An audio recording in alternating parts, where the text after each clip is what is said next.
আইয়ামে জাহেলিয়াত মানে কি? কোন সমাজকে আইয়ামে জাহেলিয়াত বলা হয়, কেন বলা হয়? প্রথম কথা আমরা একটু শিখে নেই যে মধ্যযুগ কেন বলি আইয়ামে জাহেলিয়াতকে।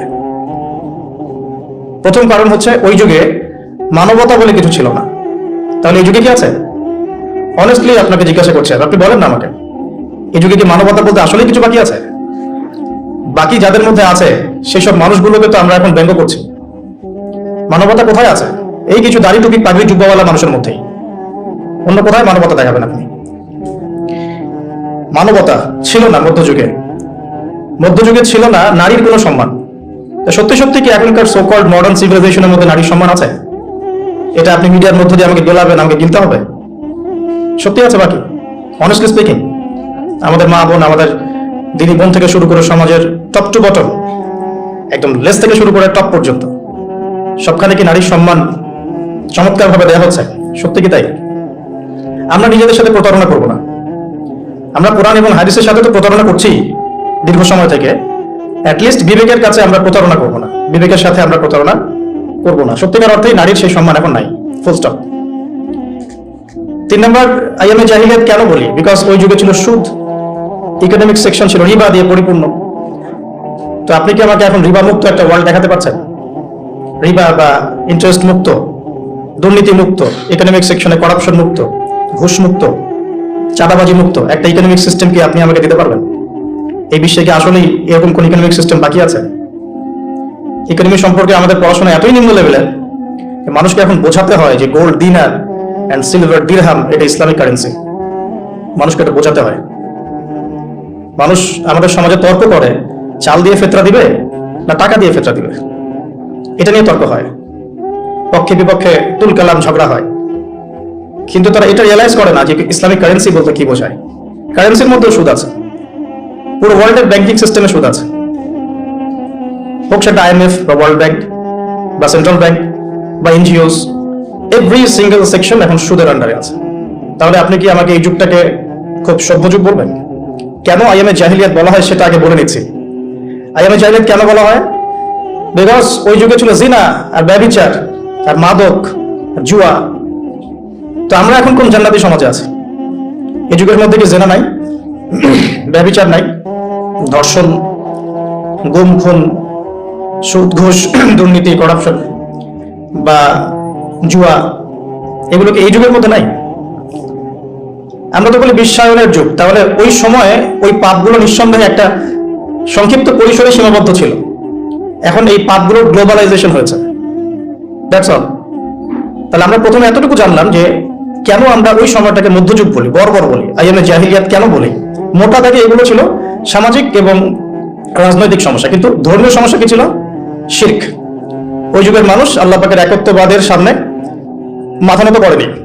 ওই যুগের মানুষ বহুত্ববাদী ছিল। চন্দ্র, সূর্য, গ্রহ, নক্ষত্র, গাছপালা, দেবদেবী, প্রতিমা এগুলো পূজা করত। তো এই সমস্যাটা কি এখন নাই? আমরা নন মুসলিমদের কথা বলছি না, ইভেন মুসলিমদের মধ্যেও কি প্রবলেমস গুলো নাই? আচ্ছা, অনেক ইউনিভার্সিটিজ আমাদের সমাজে আছে, স্কুল কলেজ। শিরক আলাদা ডিপার্টমেন্ট কোথায় আছে? তাওহীদ এই ডিপার্টমেন্ট কোথায় আছে? একটা মজার কথা বলি, সেটা হলো আমরা যারা কোরআন হাদিস পড়ি, পড়াই, আলেম তালেব ইলম, সবাই হাদিসটা জানি যে শেষ জামানার সবচেয়ে বড় ফিতনা হলো মাসিহুদ দাজ্জাল। পৃথিবীর কোনো ইউনিভার্সিটিতে দাজ্জালকে নিয়ে পড়ানো হয় না, অথচ এটা পৃথিবীর সবচেয়ে বড় ফিতনা হবে সামনে। তো আমি এখানে আপনাদের কনফিডেন্স ভাঙতে আসি নাই, মেরুদণ্ড ভাঙতে আসি নাই। আমি কয়েকটা জায়গায় আপনাদের দৃষ্টি নিবদ্ধ করতে এসেছি যে আইয়ামে জাহিলিয়াত যে যুগটাকে আমরা বলতাম, এখন কিন্তু তার চেয়ে কোনো ভালো যুগে আমরা বসবাস করছি না। হ্যাঁ, উন্নতি হয়েছে আমাদের কোন কোন ক্ষেত্রে। জনসংখ্যা বেড়েছে, আমাদের সায়েন্স এন্ড টেকনোলজির উন্নতি হয়েছে, প্রযুক্তিগত উন্নয়ন হয়েছে। আগেকার রোড এখনকার রোড এক না, এখন আমরা ফ্লাই করি, আমরা এক্সপোর্ট ইম্পোর্ট করি, আমরা মহাকাশ জয় করেছি, আমরা সাগর জয় করেছি, পাহাড় জয় করেছি, এগুলো তো হচ্ছে। সত্যিকার অর্থে বিজয় কাকে বলে এটাও আমাদেরকে ভাবতে হবে। এই সামগ্রিক সভ্যতা নিয়ে যদি কালকে আমাদের মাঠে আমরা জান্নাতে যেতে না পারি, তাহলে কি আমরা বলবো আমরা বিজয়ী ছিলাম? আল্লাহ পাক কি বলছেন? আল্লাহ পাক বলছেন ফামান যুহজিহা আনিন নারি ওয়া উদখিলাল জান্নাতা ফাকাদ ফাজ। আদম আলাইহিস সালাম থেকে শুরু করে শেষ নবী মুহাম্মদ সাল্লাল্লাহু আলাইহি ওয়াসাল্লামের উম্মত পর্যন্ত এই যে কোটি কোটি মিলিয়ন বিলিয়ন মানুষের মধ্যে যারাই পুলসিরাত পার হতে পারবে, জাহান্নাম থেকে বাঁচতে পারবে, জান্নাতে যেতে পারবে, ফাকাত ফাজ, তারা সফল। তো আমরা এখানে ডেফিনেশন অফ সাকসেসও পাচ্ছি। তাহলে আমরা এখন বলতে পারি না যে এই সভ্যতার উন্নয়ন দিয়ে আমরা জান্নাতে যেতে পারবো, আদর্শগত উন্নয়ন দিয়ে আমরা জান্নাতে যেতে পারবো ইনশাআল্লাহ। তো এই আদর্শগত উন্নয়ন সাধন করার জন্যই আল্লাহ রাব্বুল আলামিন আইয়ামে জাহিলিয়াতের মতো যুগেও মুহাম্মদ সাল্লাল্লাহু আলাইহি ওয়াসাল্লামকে পাঠিয়েছেন। বলে সুবহানাল্লাহ। আল্লাহ পাকের একটা বড় দয়া যে আল্লাহ পাক চাচ্ছেন আমরা জান্নাতে যাই। আল্লাহ পাক চাচ্ছেন এই আইয়ামে জাহিলিয়াতের মানুষগুলো আবার আল্লাহর পথে ফিরে আসুক, আল্লাহকে ফিরে পাক, আল্লাহকে চিনুক, আল্লাহকে জানুক, দুনিয়াতেও সফল হোক, পরকালেও জান্নাতে যাক। এটা আল্লাহ পাক চাচ্ছেন। এই সিলসিলাতে আল্লাহ রাব্বুল আলামিন প্রায় 1,24,000 নবী রাসূল পাঠিয়েছেন। আলহামদুলিল্লাহ, প্রায় 1,24,000। স্পেসিফিকলি আমি বলতে পারবো না, কারণ এই ফিগারটা এগুলো বলা যায় না, কিন্তু কিছু কিছু হাদিসের মধ্যে আছে 1,24,000 নবী রাসূল পয়গম্বর আল্লাহ পাক পাঠিয়েছেন। কুরআনুল কারীমে আছে 25 জন নবীর নাম। আর আল্লাহ পাক বলেছেন আমি এমন অনেক নবী চলে গেছেন যাদের নাম তোমাকে জানাইনি, যাদের কথা আমি তোমাকে বলি নাই, হে নবী সাল্লাল্লাহু আলাইহি ওয়াসাল্লাম। তো এখন আমরা দেখবো যে ওই যুগটাকে কি নবী সাল্লাল্লাহু আলাইহি ওয়াসাল্লাম পরিবর্তন করতে পেরেছিলেন কিনা। তার আগে একটু বুঝে নেই যে ওই সমস্যাগুলো আমাদের সমাজে এখন আছে কিনা। যে পয়েন্টগুলো আমি প্রথমে বললাম, কেন আমরা ওই যুগটাকে বর্বর বলি, জাহিলি যুগ বলি। যে কারোর সাথে আপনি এটা নিয়ে ডিবেট করতে যান, তারা আপনাকে একটা পয়েন্ট ধরিয়ে দিবে, সেটা হলো ওই যুগে মেয়েদের সম্মান দেওয়া হতো, মেয়েদেরকে জীবন্ত কবর দেওয়া হতো। তো এখনো তো মেয়েদের আত্মাকে জীবন্ত কবর দেওয়া হচ্ছে, এখনো তো আমরা মেয়েদের আত্মাকে জীবন্ত কবর দিচ্ছি। একটা মানুষের দেহই কি সবকিছু? যখন একটা মানুষের আত্মা দাসত্ব শৃঙ্খলা আবদ্ধ থাকে, তারা স্বাধীনতা থাকে কোথায়? তা এখন অনেক কিছু আমাদের বাইরের চোখ দিয়ে বিশ্লেষণ করলে হবে না, কিছু কিছু বিষয় ভিতরের চোখ দিয়ে দেখতে হবে। আল্লাহ তৌফিক দান করুন। তো মেলালে আপনি বুঝতে পারবেন যে কোনো কিছুই বাদ নাই। আইয়ামে জাহিলিয়াতের এমন একটা জাহিলিয়াত বা ওই যুগের সুন্নত বাকি নাই যেটা এই যুগের মধ্যে নাই, বরং এখন আরো অনেক বড় পরিসরে এগুলো সমাজে প্রতিষ্ঠিত হয়ে গেছে। এটাই সত্য, এখানেই ফুল স্টপ করতে হবে। যদি না করেন তাহলে এটা আপনার জ্ঞানের দৈন্যতা অথবা অহংকার। এখানে আমি ঝগড়া করতে যাব না কারোর সাথে। এখন প্রশ্ন হচ্ছে নবী সাল্লাল্লাহু আলাইহি ওয়াসাল্লাম কি এই যুগটাকে পরিবর্তন করতে পারলেন কিনা? উত্তর হ্যাঁ। কিভাবে পরিবর্তন করতে পারলেন? উত্তর হচ্ছে আল্লাহ রাব্বুল আলামিনের ইচ্ছায় এবং তার ওহীর মাধ্যমে। ওহী কি জিনিস? আল্লাহ রাব্বুল আলামিনের প্রত্যাদেশ, আল্লাহর পক্ষ থেকে ঐশী বাণী, যেটা আল্লাহ পাক শুধু মুহাম্মদ সাল্লাল্লাহু আলাইহি ওয়াসাল্লামকেই দেন নাই, বরং প্রত্যেক নবী রাসূলকেই দিয়েছেন। যেমন বড় বড় চারটার নাম আমরা সবাই জানি। তাওরাত নবী মুসা আলাইহিস সালামের কাছে, জাবুর দাউদ আলাইহিস সালামের কাছে, ইনজিল ঈসা আলাইহিস সালামের কাছে, এবং আল কোরআনুল কারীম নবী মুহাম্মদ সাল্লাল্লাহু আলাইহি ওয়াসাল্লামের কাছে। আল্লাহ পাক কোরআনের সাথে আরো একটা জিনিস দিলেন, সেটা হলো নবী সাল্লাল্লাহু আলাইহি ওয়াসাল্লামের সুন্নাহ। মানে কোরআন সবকিছুর সামারি করে দিবে, আর সুন্নাহ এটাকে বিশ্লেষণ করবে। ফর এক্সাম্পল, আল্লাহ পাক কোরআনের প্রায় 85 জায়গায় বলেছেন, বা সম্ভবত পরিসংখ্যানটা আরো বেশি হতে পারে, যে আকিমুস সালাহ ওয়া আতুজ যাকাত, তোমরা সালাত কায়েম করো এবং যাকাত প্রদান করো। কিন্তু আপনি কোরআনে কিন্তু পাবেন না যে রুকু কেমন করে করতে হয়, কয়বার তাসবিহ পড়তে হবে, সিজদা কেমন করে করতে হয়, কয় তাসবিহ পড়তে হবে। হ্যাঁ, আপনি প্রথম রাকাতে সূরা ফাতিহার পর কি পড়বেন, কিভাবে রুকু করবেন, কতটুকু অ্যাঙ্গেলে মাথাকে নোয়াবেন, সিজদায় আপনার হেড পজিশন কোথায় থাকবে, এই বিষয়গুলো কিন্তু ভেঙে ভেঙে কোরআনে কোথাও নাই। এই কারণে আল্লাহ রাব্বুল আলামিন এক্সট্রা আরেকটা জিনিস দিলেন, সেটা হলো সুন্নাহ। নবী সাল্লাল্লাহু আলাইহি ওয়াসাল্লাম নিজে করে দেখালেন যে এটা এভাবে করতে হবে। এটা দেখেছেন কারা? সাহাবায়ে কেরাম।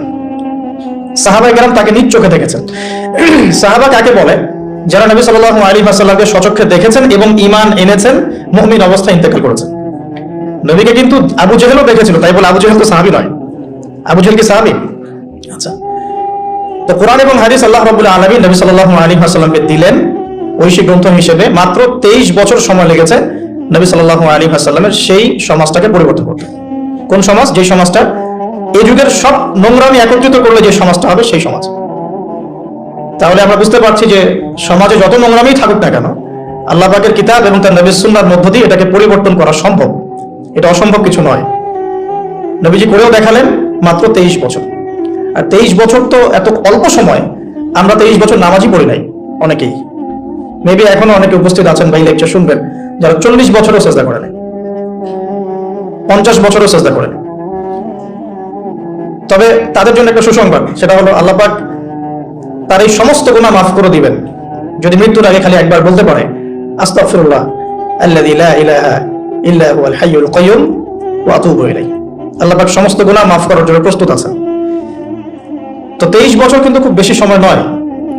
প্রশ্ন হচ্ছে এখন আরেকটা, যে কিভাবে নবী সাল্লাল্লাহু আলাইহি ওয়াসাল্লাম এত অল্প সময়ের মধ্যে এই ব্যাপক সামাজিক বিপ্লব সংগঠিত করলেন। আমরা কিন্তু অনেক বিপ্লবের কথা পড়েছি, পড়ে আজকে আপনারা এই পর্যন্ত এসেছেন। আপনারা যারা student, running student, teacher, honourable guardian যদি কেউ থেকে থাকেন, আমরা কিন্তু অনেক বিপ্লবের কথা পড়েছি একদম স্কুল লেভেল থেকে। হ্যাঁ, পলাশির যুদ্ধ দিয়ে আমরা পড়া শুরু করেছিলাম সমাজবিজ্ঞান বইগুলোতে ছোটবেলায়। ইংরেজদের সময় কেমন ছিল, ওদেরটাও তো বিপ্লব। ইংরেজরা সারা বিশ্ব শাসন করেছিল, ওদের বিপ্লব। বলশেভিক পড়েছেন, চাইনিজদেরটা পড়েছেন, মুসলিমটা পড়েছেন, তারপর প্রাচীন গ্রিক দর্শনগুলো পড়েছেন, তাই না? তারপরে আমরা যে ফোরাত, ইউফ্রেটিস নিয়ে এতগুলো কথা বলি, ওখানে যে প্রাচীন ব্যাবিলনের সভ্যতা ছিল এগুলো পড়েছেন।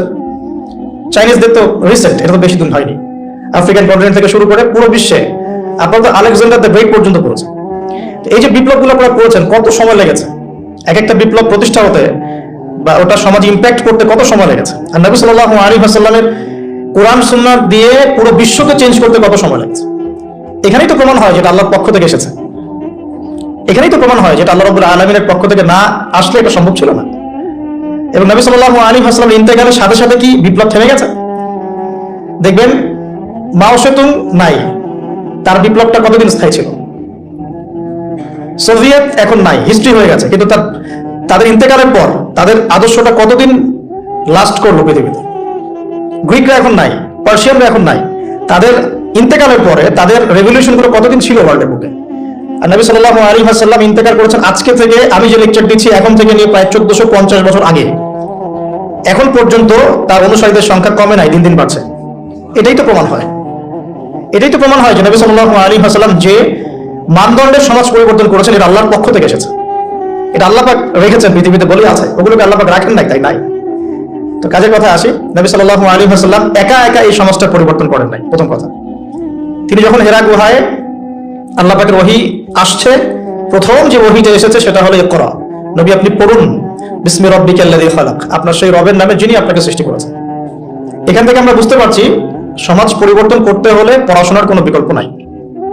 উপকারী যে কোনো বিদ্যাই পড়াশোনা, উপকারী যে কোনো জ্ঞানই পড়াশোনা, তবে সব পড়াশোনাই কোরআন সুন্নাহ ভিত্তিক নয়। কিছু আছে বৈষয়িক পড়াশোনা, বৈষয়িক লেখাপড়া করতে আল্লাহ পাক আমাদেরকে নিষেধ করেননি, কোরআন সুন্নাহ নিষেধ করছে না। কিন্তু কোরআন এবং সুন্নাহ ইসলাম চাচ্ছে আপনার পড়াশোনার জ্ঞানটাকে আপনি আল্লাহর জন্য কাজে লাগান, দ্যাটস অল, আর কিছু না। টেক্সটাইল বলেন, মেডিকেল সায়েন্স বলেন, ইঞ্জিনিয়ারিং বলেন, হ্যাঁ, পলিটিক্যাল সায়েন্স বলেন, জিওপলিটিক্স বলেন, কোন সাবজেক্ট স্টাডি করতে কোরআন সুন্নাহ আপনাকে নিষেধ করছে না। আমরা কেন কনজাস্টেড চিন্তা করি? বরং আমি বলি আপনারা বড় স্বপ্ন দেখবেন। আল্লাহ পাক শুধু এতটুকু চাচ্ছেন আপনি আল্লাহর দেয়া ইলম অনুযায়ী আমল করছেন কিনা, এবং সেই জ্ঞানটাকে আপনি দিনের জন্য কতটুকু কাজে লাগাচ্ছেন। ওই প্রফেশনের থেকে রিজিক অর্জন করে সেই রিজিকের কতটুকু আপনি আল্লাহর পথে ব্যয় করছেন, আল্লাহ পাক এটা দেখতে চায় না। হালাল যে কোনো প্রফেশনই আল্লাহর কাছে সম্মানের। তো অনেক সময় আমরা নামাজ কালাম শুরু করলে কিছুটা হীনমন্যতায় ভোগা শুরু করি। আমি কি তাহলে ট্র্যাক চেঞ্জ করে দিব? ট্র্যাক চেঞ্জ করে আমি কি আবার মক্তবে ভর্তি হবো? আমি কি আবার মাদ্রাসায় আসবো? আমি কি আবার দাওরা দিব? সবাই সবকিছু করতে পারবে না। আর সবাইকে আল্লাহ পাক সবকিছু করতে বলেন উনি। সমাজে নির্দিষ্ট একটা অংশের মানুষকে আল্লাহ পাক বলেছেন যে তারা দ্বীনের জ্ঞান চর্চা করবে, তারা বড় বড় আলেম হবে, মুজতাহিদ হবে, ফকিহ হবে, মুহাদ্দিস মুফাসসির হবে, তারা বাকি জনগণকে লিড দিবে ধর্মতাত্ত্বিক ক্ষেত্রে। এবং যে যে প্রফেশনে থাকবে সেখানে যদি তারা সৎ থাকে, তাদের কাজে অনেস্ট থাকে এবং ওই রিজিকটাকে আল্লাহর পথে ব্যয় করে, ওই জ্ঞানটাকে আল্লাহর জন্য কাজে লাগায়, ইনশাআল্লাহ দুনিয়াতেও সফল হবে, পুরো জাতি ঐক্যবদ্ধভাবে জান্নাতে যাবে ইনশাআল্লাহ। অনেক জাতি কিন্তু একসাথে জান্নাতে যাবে, কারণ তারা সেভাবেই তাদের দুনিয়ার জীবনটাকে সাজিয়েছিল। তো নবী সাল্লাল্লাহু আলাইহি ওয়াসাল্লাম একা করেন নাই, সাহাবীদেরকে নিয়ে করেছেন। প্রথম ওহীটা এসেছে পড়াশোনা কেন্দ্রিক। সো আমাদের সবাইকে প্রচুর পড়াশোনা করতে হবে, এটা আমার প্রথম নসিহত আজকে। আমাদের সবাইকে প্রচুর পড়াশোনা করতে হবে, প্রচুর প্রচুর, মানে আমি কত প্রচুর বোঝাচ্ছি এটা আমি নিজেও ব্যাখ্যা করতে পারবো না। এতটুকু বলবো যে এখন আমার কাছে যা মনে হয় যে কোরআন এবং সুন্নাহর এই জ্ঞানের যে সাগর, এখানে আমি কেবল হাতড়ে বেড়াচ্ছি, ভালো করে সাঁতারও কাটতে পারছি না। ডুব দিয়ে নিচ থেকে মণিমুক্তা তোলা তো আমার জন্য অনেক বহুত দূর কি বাত, মানে এটা বলে না যে বহুত দূর কি বাত। তো এটা অনেক গভীর। আমরা দুই একটা চটি বই পড়ে নিজেদেরকে অনেক বড় কিছু ভাববো না। আমরা কয়েকটা বইয়ের অনুবাদ পড়েই নিজেকে অনেক বড় কিছু ভাববো না। ওইদিকে আমি পরে আসছি কিভাবে পড়াশোনা করবো। আমাদের পড়াশোনা করতে হবে অনেক বেশি। যে পড়াশোনাগুলো আপনারা করছেন এগুলো তো করবেনই, পাশাপাশি ইসলাম জানার জন্যও 4টা 5টা 10টা বই যথেষ্ট না। ক্লাসিক্যাল সিলেবাস ফলো করে পড়াশোনা করতে হবে। আমরা প্রথম শিখলাম নবী সাল্লাল্লাহু আলাইহি ওয়াসাল্লাম সামাজিক এই জাহিলিয়াত দূর করার জন্য আগে জ্ঞান চর্চার তাগাদা দিয়েছেন। এটা আল্লাহ পাকের ওহী এবং রাসূল সাল্লাল্লাহু আলাইহি ওয়াসাল্লাম বলেছেন, তালাবুল ইলমি ফরিদাতুন আলা কুল্লি মুসলিম। তো সবাই জানেন মাশাআল্লাহ, প্রত্যেক মুসলমানের উপরে জ্ঞান অর্জন করাটা ফরজ করা হয়েছে, এটা নফল কিছু নয়, ফরজ। এখন নবী সাল্লাল্লাহু আলাইহি ওয়াসাল্লাম ওহী নিয়ে বাসায় চলে আসলেন। খাদিজা রাদিয়াল্লাহু আনহা তাকে সান্ত্বনা দিলেন যে আপনার কোনো টেনশন নাই, আপনি ভয় পায়েন না, ইত্যাদি ইত্যাদি। ওয়ারাকা বিন নাফেলের কাছে নিয়ে যাওয়া হয়েছে। ওয়ারাকা বিন নাফেল তিনি বলেছেন যে তোমার কাছে যে ফেরেশতা এসেছিল তার নাম নামুস বা জিবরাইল আলাইহিস সালাম, যে নবী মুসা আলাইহিস সালামের কাছে এসেছিল। তবে এখন তোমাকে তোমার কওম বের করে দিবে, এখন তোমাকে তোমার কওম বের করে দিবে। যদি আমি ওই দিন জীবিত থাকি, যেদিন তোমার কওম তোমাকে বের করে দিবে, আমি তোমাকে বড় রকম সাহায্য করব। এই কথাটা বলেছেন ওয়ারাকা বিন নাওয়াফেল। সহিহ বুখারীর 2য় পৃষ্ঠায় এটা আছে, ওহী অধ্যায়ে। নবী সাল্লাল্লাহু আলাইহি ওয়াসাল্লাম অবাক হয়েছিলেন এই সময়, জিজ্ঞাসা করেছিলেন যে আওয়া মুখরিজিয়া, তারা কি আমাকে বের করে দিবে? আওয়া মুখরিজিয়াহুম, তারা কি আমাকে বের করে দিবে? তো ওয়ারাকা বিন নাফেল বলেছিলেন এর আগে যার কাছেই এই ফেরেশতা এসেছেন তাকেই তার কওম বের করে দিয়েছে। এখান থেকে একটা মন শক্ত করা কথা শুনতে হবে, সেটা হচ্ছে যদি আপনি সত্যিকারের ওহী কোরআন এবং সুন্নাহর উপর থাকতে চান তাহলে সমাজ আপনাকে স্বাভাবিকভাবে মেনে নেবে না, বিকজ সমাজটা জাহিলিয়াতের। আপনি রিবার এগেইনস্টে কথা বলবেন, তারা আপনাকে মেনে নিবে না। আপনি পুরো বিশ্বে মুসলিমদের উপর যে নির্মম নির্যাতন এর এগেইনস্টে কথা বলবেন, তারা আপনাকে মেনে নিবে না। আপনি ধর্মতাত্ত্বিক ক্ষেত্রে মুসলিমদের মধ্যে যে সমস্যাগুলো নিয়ে কথা বলবেন, সবাই আপনাকে বন্ধুরূপে গ্রহণ করবে না। যদি তাদের ক্ষমতা থাকে তাহলে আপনাকে বেরো করে দিতে পারে, যদি ক্ষমতা না থাকে তাহলে মনে মনে হিংসা করতে পারে, ট্র্যাপে ফেলতে পারে, অনেক কিছুই করতে পারে। এটা হচ্ছে দলিল যে ওয়ারাকা বিন নাফেল প্রথম এই কথাটা বলেছিলেন, এবার তো তোমার কওম তোমাকে বের করে দিবে। আপনি বাসায় গিয়ে আজকে সহিহ বুখারী খুলে দেখেন, এটা হচ্ছে ওহী আসার বাস্তবতা। যাদের কাছে ওহী এসেছে এবং যাদের কাছে ওহীর জ্ঞান আছে তাদেরকে সবাই বন্ধুরূপে গ্রহণ করবে না। ইভেন আপনিও যদি এখন ইসলাম 100% ফলো করার চেষ্টা করতে থাকেন, আপনি আপনার পরিবারের মধ্যেই এক ঘরে হয়ে যেতে পারেন। আপনি আপনার পরিবারের মধ্যেই প্রবলেম ফেস করতে পারেন, সোসাইটিতে করতে পারেন। আমি তো অবাক হচ্ছি যে একটা শিক্ষা প্রতিষ্ঠানে এ ধরনের প্রোগ্রাম আয়োজন করা হচ্ছে। কয়টা শিক্ষা প্রতিষ্ঠান বাংলাদেশে আছে যেখানে বসে এই ধরনের কথা বলা যায়? অনেস্টলি স্পিকিং বলেন, 1%, 2%, 5%? আল্লাহ কবুল করুন, দোয়া করি আমি। এই জন্য আমি কঠিনভাবে কথাগুলো বলে যাচ্ছি, সবসময় সব সুযোগ হয়ে ওঠে না। ওহীর জ্ঞান এমন একটা জিনিস যেটা সবাই বন্ধুরূপে গ্রহণ করে না। কিন্তু নবী সাল্লাল্লাহু আলাইহি ওয়াসাল্লাম কি থেমে গিয়েছেন? উত্তর না। তিনি এবার তার ট্যাকটিকটা দেখেন, কিভাবে তিনি 23 বছর এটা করেছেন, মাত্র 23 বছর। প্রথমত তিনি কি করেছেন? কাছের মানুষদেরকে আগে দাওয়াত দিয়েছেন। তাহলে দিন আগে নিজে যখন পালন করবেন, বুঝবেন, আমল করবেন, এটা প্রথম কাজ জ্ঞান অর্জন করার পর। এরপরে আপনার কাছের মানুষদেরকে দিনের দাওয়াত দিতে হবে। কাছের মানুষ মা, বাবা, স্ত্রী, সন্তান, বন্ধু বান্ধব ইত্যাদি। নবী সাল্লাল্লাহু আলাইহি ওয়াসাল্লামের দাওয়াতে প্রথম ইসলাম কবুল করেছেন কারা? খাদিজা রাদিয়াল্লাহু আনহা, কাছের মানুষ, স্ত্রী। আবু বকর সিদ্দিক রাদিয়াল্লাহু আনহু, প্রায় বন্ধু মানুষের মতোই, আগে থেকে পরিচয় ছিল। তারপরে তার ছোট ভাই আলী ইবনে আবি তালেব, কাজিন। তার আরেক কাজিন জাফর ইবনে আবি তালেব, বাসায় ছিলেন একজন পালক পুত্র যায়েদ ইবনে হারেসা। এরপরে আস্তে আস্তে আবু বকর সিদ্দিকের দাওয়াতের মধ্য দিয়ে ওসমান বিন আফফান, তালহা বিন উবাইদুল্লাহ, সাঈদ ইবনে আবি ওয়াক্কাস, আব্দুর রহমান বিন আউফ, তারপরে আবু উবাইদা ইবনে জাররাহ, আব্দুল্লাহ বিন মাসউদ, আস্তে আস্তে এভাবে ছড়িয়ে পড়তে লাগলো। তাহলে দাওয়াতের বা ইসলাম প্রচার করার, প্রসার করার, প্রতিষ্ঠা করার সুন্নাহটা কেমন? নিজে জ্ঞান অর্জন করে আমল শুরু করা, কাছের মানুষদেরকে দাওয়াত দেওয়া। আমরা কিন্তু নবীর সুন্নাহ মেনে চলতে চাচ্ছি না দিন প্রতিষ্ঠা করার ক্ষেত্রে। আমরা ইনস্ট্যান্ট রেজাল্ট চাই। হ্যাঁ, আমি চাই যে রাতারাতি সব পরিবর্তন করতে। এভাবে কখনো হয়নি, এভাবে কখনো হয়নি, কিয়ামত পর্যন্ত হবে বলে মনে হচ্ছে না। যেমন আমরা যখন এই আলোচনাগুলো করি, আল মাহদি, নবী ঈসা আলাইহিস সালাম, ইয়াজুজ মাজুজ, মাসিহুদ দাজ্জাল, যেগুলো শেষ জামানার বড় বড় সাইন, এগুলো কিন্তু হুট করে রাতারাতি হবে না। এগুলো একটা ফেজ পার করে করেই পৃথিবীর দিকে আসবে, আস্তে আস্তে আসবে।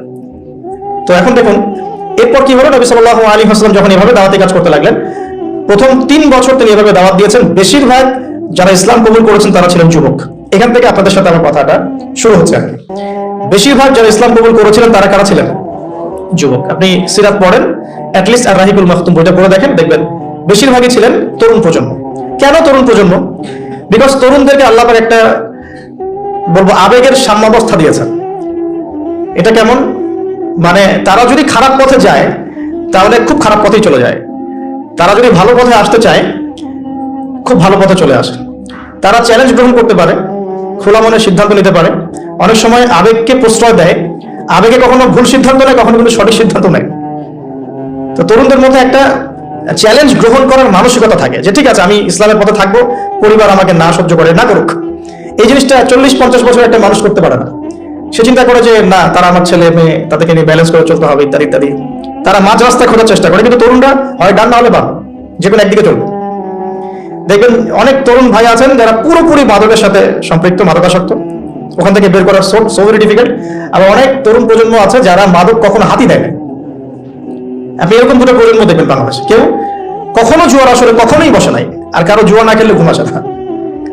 কেউ তাহাজ্জুদ ছাড়া ঘুমাচ্ছেন না, আর কেউ মসজিদে যাই নাই কখনো। একটা দৈনতা আছে, মেরুকরণ আমাদের দেশের তরুণ প্রজন্মের মধ্যে। তবে এটা আমাদের জন্য ভালো সংবাদ যে আলহামদুলিল্লাহ দিন দিন তরুণ প্রজন্মের মধ্যে একটা পরিবর্তন আসছে। এটা আল্লাহ পাকের খাস রহমত, আল্লাহ পাক তাদেরকে যেন কবুল করেন, দোয়া করি আমি। এখন সমাজ কি থেমে থাকলো না? সমাজ কিন্তু এটা ভালো করে মেনে নিল না।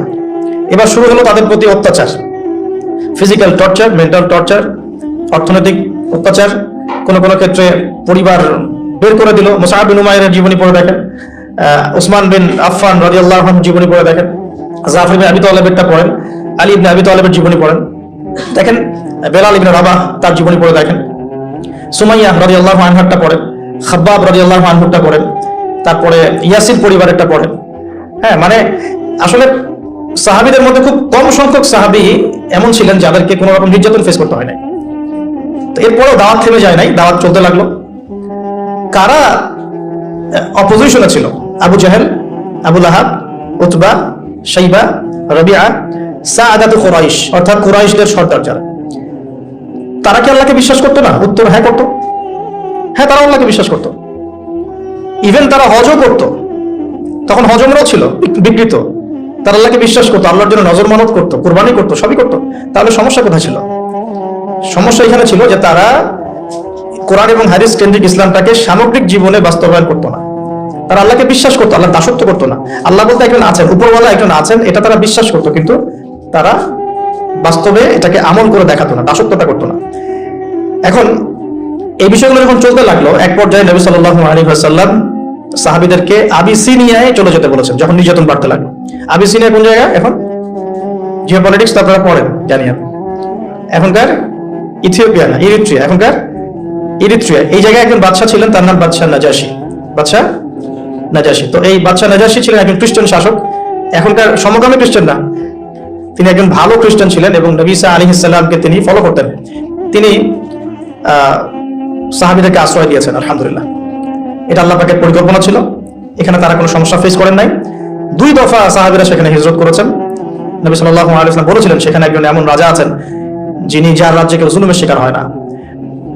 তো এদিকে মক্কার অবস্থা খারাপ হতে লাগলো, আবিসিনিয়ায় হিজরত হলো। এই সময়টুকুর মধ্যে আল্লাহ পাক আরো কিছু যুবককে ইসলাম কবুলের সৌভাগ্য দিলেন। তার মধ্যে অন্যতম একজন হচ্ছেন হামজা রাদিয়াল্লাহু আনহু, যার নাম আপনারা জানেন।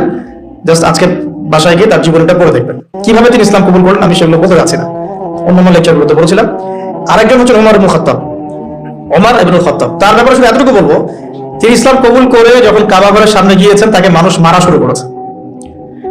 তো তখন তাকে একজন পরামর্শ দিচ্ছিল যে তুমি কি আফালা কুনতা কাতামত, তাকে বলা হচ্ছে তুমি কি তোমার ইসলাম কবুলের বিষয়টা গোপন রাখতে পারতে না? যেমন আমরা বলি হিকমা অবলম্বন করতে পারতে না? তো তিনি বলেছিলেন যে ওয়াল্লাহি, আল্লাহর কসম করে বলছি, লা উফাররিকান্নাল হাক্কা মিনাল বাতিল কামা ফাররাকাল্লাহু বাইনাল লাইলি ওয়ান নাহার। তিনি বলছিলেন যে আমি আল্লাহর কসম করে বলছি, আমি অবশ্যই সত্য আর মিথ্যাকে আলাদা করে দিব, ঠিক যেভাবে আল্লাহ পাক রাত থেকে দিনকে আলাদা করে দেন। এরপর তার নাম হয়েছে আল ফারুক, মানে পার্থক্যকারী। ওমর আল ফারুক আমরা এই কারণে বলি, ওমর আল ফারুক মানে পার্থক্যকারী। তো এদিকে যুবকদের শক্তির মধ্য দিয়ে আবার নবী সাল্লাল্লাহু আলাইহি ওয়াসাল্লাম স্ট্রং হচ্ছেন, কিন্তু ইসলাম স্ট্রং হচ্ছে। ওদিকে আবিসিনিয়াতে যুবকরাই, তরুণরাই ওখানে ইসলামের পতাকা নিয়ে গিয়েছেন, সেখানে বসবাস করা শুরু করেছেন। এবার নবী সাল্লাল্লাহু আলাইহি ওয়াসাল্লাম তায়েফে গেলেন, সেখানেও কিছু যুবক ছিল। 3টা বড় বড় যুবকদের মানে কমিউনিটি ছিল, যাদের নেতৃত্ব দিত 3 জন বড় নেতা। একজনের নাম আবদে ইয়ালাইল, একজনের নাম ছিল আবদে মাসউদ, আরেকজন হাবিব বিন আমর। এই 3 জন ছিল বড় বড় গোত্র নেতা। নবীজি চেয়েছিলেন জিওপলিটিক্যালি যে আমি যদি তায়েফের সাপোর্টটা পেয়ে যাই, তাহলে মক্কার এই যে মানে ওরা যে আমাদের উপরে নির্যাতন করছে, এখান থেকে আমি একটা বড় পলিটিক্যাল অ্যালায়েন্স করতে পারবো তাইফের সাথে। তাইফবাসীর তখন ভাগ্যে হেদায়েত ছিল না, আল্লাহ যেভাবে চেয়েছেন। নবী সাল্লাল্লাহু আলাইহি ওয়াসাল্লামকে তারা তো গ্রহণ করেই নাই, বরং রক্তাক্ত করে সেখান থেকে বের করে দিয়েছে। নবী সাল্লাল্লাহু আলাইহি ওয়াসাল্লাম তাদের বিরুদ্ধে কোনো বদদোয়া করেন নাই। বদদোয়া করেছেন? এটা আমাদের শিখতে হবে। কিছু হলেই যে আমরা মানে খুব কাউন্টার একটা অবস্থা চলে যাই, হ্যাঁ, ঝগড়া করতে থাকি, স্পেশালি ফেসবুকে, স্পেশালি কোথায়, ফেসবুকে। আর এটা আমাদের জীবনে অনেক বড় সময় খেয়ে ফেলে। কিয়ামতের মাঠে আমরা দেখবো যে ফেসবুক কত সময় খেয়েছে। হ্যাঁ, কিয়ামতের মাঠে পরিসংখ্যান যখন দেখা যাবে তখন বুঝতে পারবো যে ফেসবুক খেয়েছে 2 বছর ইন টোটাল। হ্যাঁ, আমার টেলিভিশন খেয়েছে 2 মাস, আমার ইউটিউব খেয়েছে কত, এরকম 5 মাস। হ্যাঁ, তারপরে অ্যাপস খেয়েছে, গেমস আর অ্যাপস খেয়েছে আমার এরকম 6 মাস। দেখবেন এগুলোই আমাদের জীবনের বড় একটা অংশ খেয়ে ফেলেছে। যদি একজন ব্যক্তি ডেইলি 1 ঘন্টা করে টিভি দেখে বা এইসব জায়গায় সময় কাটায়, তাহলে নিঃসন্দেহে সে 24 ঘন্টায় যদি 1 ঘন্টা করে কাটায়, তাহলে আপনি হিসাব করে দেখেন যে মাসে কত ঘন্টা যায়, বছরে কত ঘন্টা যায়, এবং কতদিনে সে 1 বছর কাটিয়ে ফেলে। অথচ কিয়ামতের দিকে পরে আসি, আলামে বারজাখ, যে মৃত্যুর পরের জীবন, এখানে বেশিরভাগ মানুষ একটাই কথা বলবে বা বলছে, এখনো হয়তো আমরা শুনতে পাচ্ছি না, বলবে বা হয়তো বলছে, আমরা শুনতে পাচ্ছি না। সেটা কি? তারা বলছে, রব্বানা, হে আমাদের রব, আবসরনা, আমরা দেখলাম, পরকাল আমরা দেখেছি, ওয়া সামি'না, আমরা পরকাল শুনেছি, ফারজি'না, আমাদেরকে ফিরিয়ে দিন। কোথায় ফিরিয়ে দিন? দুনিয়া। কি করব? না আমাল সালিহান, আমরা সৎ আমল করে আসবো। ইন্না মুকিনুন, আমাদের এখন ইয়াকিন হয়ে গেছে। এই কথাটা কবরবাসী চিৎকার করে এখন হয়তো বলছে অথবা বলবে। আল্লাহু আলাম। আল্লাহ পাক সূরা আলিফ লাম মিম সিজদার মধ্যে আয়াতটা নাযিল করেছেন, রব্বানা, হে আমাদের রব, আবসরনা ওয়া সামি'না ফারজি'না না'মাল সালিহান ইন্না মুকিনুন, হে আমাদের রব, আমরা দেখেছি পরকাল, আমরা শুনেছি, বুঝেছি, মানে ইন্দ্রিয় দিয়ে পরকাল উপলব্ধি করেছি। এখন আমাদেরকে আল্লাহ একটা বারের জন্য আপনি দুনিয়ায় ফিরিয়ে দেন, না আমাল সালিহান, আমরা সৎ আমল করে ফিরে আসবো। আল্লাহ পাক কিয়ামত পর্যন্ত আল্লাহ পাক বলছেন যে সুয়ের ছিদ্র দিয়ে উট যদি বের হতে পারত, তাহলে এই সুযোগটা আল্লাহ দিতেন। সুয়ের ছিদ্র দিয়ে কি উট বের হতে পারবে? অতএব আল্লাহ পাক এই সুযোগটা দেবেন না। সো আমরা এখানে টাইম অনেক ওয়েস্ট করছি। তো দেখুন, যেখানে ছিলাম, যে তাইফবাসী এভাবে যখন ফিরিয়ে দিলেন, এরপরে কি হলো? নবী সাল্লাল্লাহু আলাইহি ওয়াসাল্লাম বদদোয়া করলেন না, যে কাজটা আমরা প্রায় করে থাকি একে অপরের সাথে, বরং তিনি তাইফবাসীর জন্য দোয়া করলেন। আর আল্লাহ রাব্বুল আলামিন পাহাড় পর্বত নিয়ন্ত্রণকারী ফেরেশতাকে পাঠিয়েছিলেন, যাদের একটা দাবি ছিল, আপনি যদি চান হে নবী, আমরা তাইফবাসীকে পিষে ফেলতে পারি। নবী সাল্লাল্লাহু আলাইহি ওয়াসাল্লাম বলেন, না, আমি বরং চাচ্ছি আল্লাহ পাক তাদের ঔরস থেকে এমন প্রজন্ম নিয়ে আসুক, যে প্রজন্ম আল্লাহর ইবাদত করবে, আল্লাহর সাথে কাউকে শরীক করবে না। এখন আপনি তাইফের রেজাল্টটা দেখেন, তাইফ কিন্তু এখন ইসলামের ভূমি হয়ে গেছে, আলহামদুলিল্লাহ। এবার নবী সাল্লাল্লাহু আলাইহি ওয়াসাল্লাম মক্কায়, সিচুয়েশনটা তাহলে এখন কেমন? কিছু যুবক সাহাবী ইসলামের নেতৃত্ব দিয়ে আবিসিনিয়ায়, কিছু যুবক সাহাবী মক্কায়। এবার নবী সাল্লাল্লাহু আলাইহি ওয়াসাল্লাম সব দিক থেকে কোণঠাসা। এই সময়ে তার স্ত্রী ইন্তেকাল করে গেলেন, তার চাচাও ইন্তেকাল করলেন। যে স্ত্রী এবং চাচা ছিল মক্কায় তার সাপোর্ট, সবচেয়ে বড় সাপোর্ট, তারাও ইন্তেকাল করলেন। এবং 3-3টা বছর তাদেরকে বয়কট করে রাখা হলো। 3-3টা বছর বয়কট করে রাখা হলো, কোনো খাবার পানি ছাড়াই। 3 বছর কিন্তু চারটাখানি কথা না। আমরা মিয়ানমার রোহিঙ্গা ইস্যু দেখেছি, একটু আজ করতে পারি যে এভাবে বের করে দিলে মানুষের কেমন হয়, কেমন লাগে। সবকিছু বাদ দিয়ে তাদেরকে পাহাড়ের পাদদেশে থাকতে হচ্ছে 3 বছর। ওখানে হামজাও ছিলেন, সুবহানাল্লাহ। নবী সাল্লাল্লাহু আলাইহি ওয়াসাল্লামের কাছে তারা অনুমতি চাচ্ছিলেন যে আমাদেরকে খালি অনুমতি দেন, আমরা যে কয়জন আছি এই কয়জন নিয়ে যুদ্ধে ঝাঁপিয়ে পড়ব। নবীজি বলেন, না, বরং তোমরা ধৈর্য ধরো। এখন আল্লাহ পাক এই হুকুম আমাকে দেন নাই, তোমরা ধৈর্য ধরো। হামজার মতো সাহাবী, যিনি একাই 20 জনের সাথে লড়াই করতে পারেন, তিনি ধৈর্য ধরলেন যে আমরা ধৈর্য ধরে আছি। সিচুয়েশন ডিমান্ড, একটা কথা, সিচুয়েশন যেমন সেভাবে রিঅ্যাক্ট করতে হয়। এখন সিচুয়েশন নাই, রিঅ্যাক্ট করতে পারছি না। হামজা রাদিয়াল্লাহু আনহুর মতো মানুষ, তিনিও তার ওই এগ্রেশনটাকে দমন করে রাখলেন। এবার আল্লাহ পাক পুরো টেবিলটা, আমরা বলেছি টেবিল উল্টে দেওয়ার মতো, ইসলামের এই হিস্ট্রিটাই আল্লাহ পাক উল্টে দিলেন। কিভাবে? আরো কিছু যুবকের মাধ্যমে। সুবহানাল্লাহ। এই যুবকের কোথা থেকে আসলো? এই যুবকরা আসে আবিসিনিয়া, ইয়াসরিব থেকে। কোথা থেকে? ইয়াসরিব কোন জায়গা?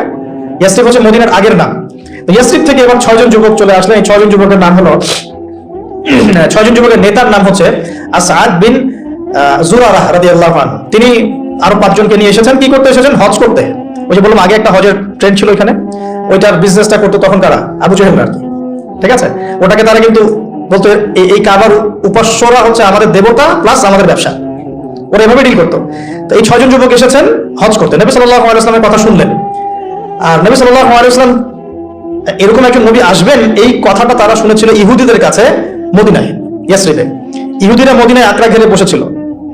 ইহুদিরা মদিনায় বসেছিল কেন? সারা দুনিয়া থাকতে মদিনায় কেন? তখন তারা কি করছিল?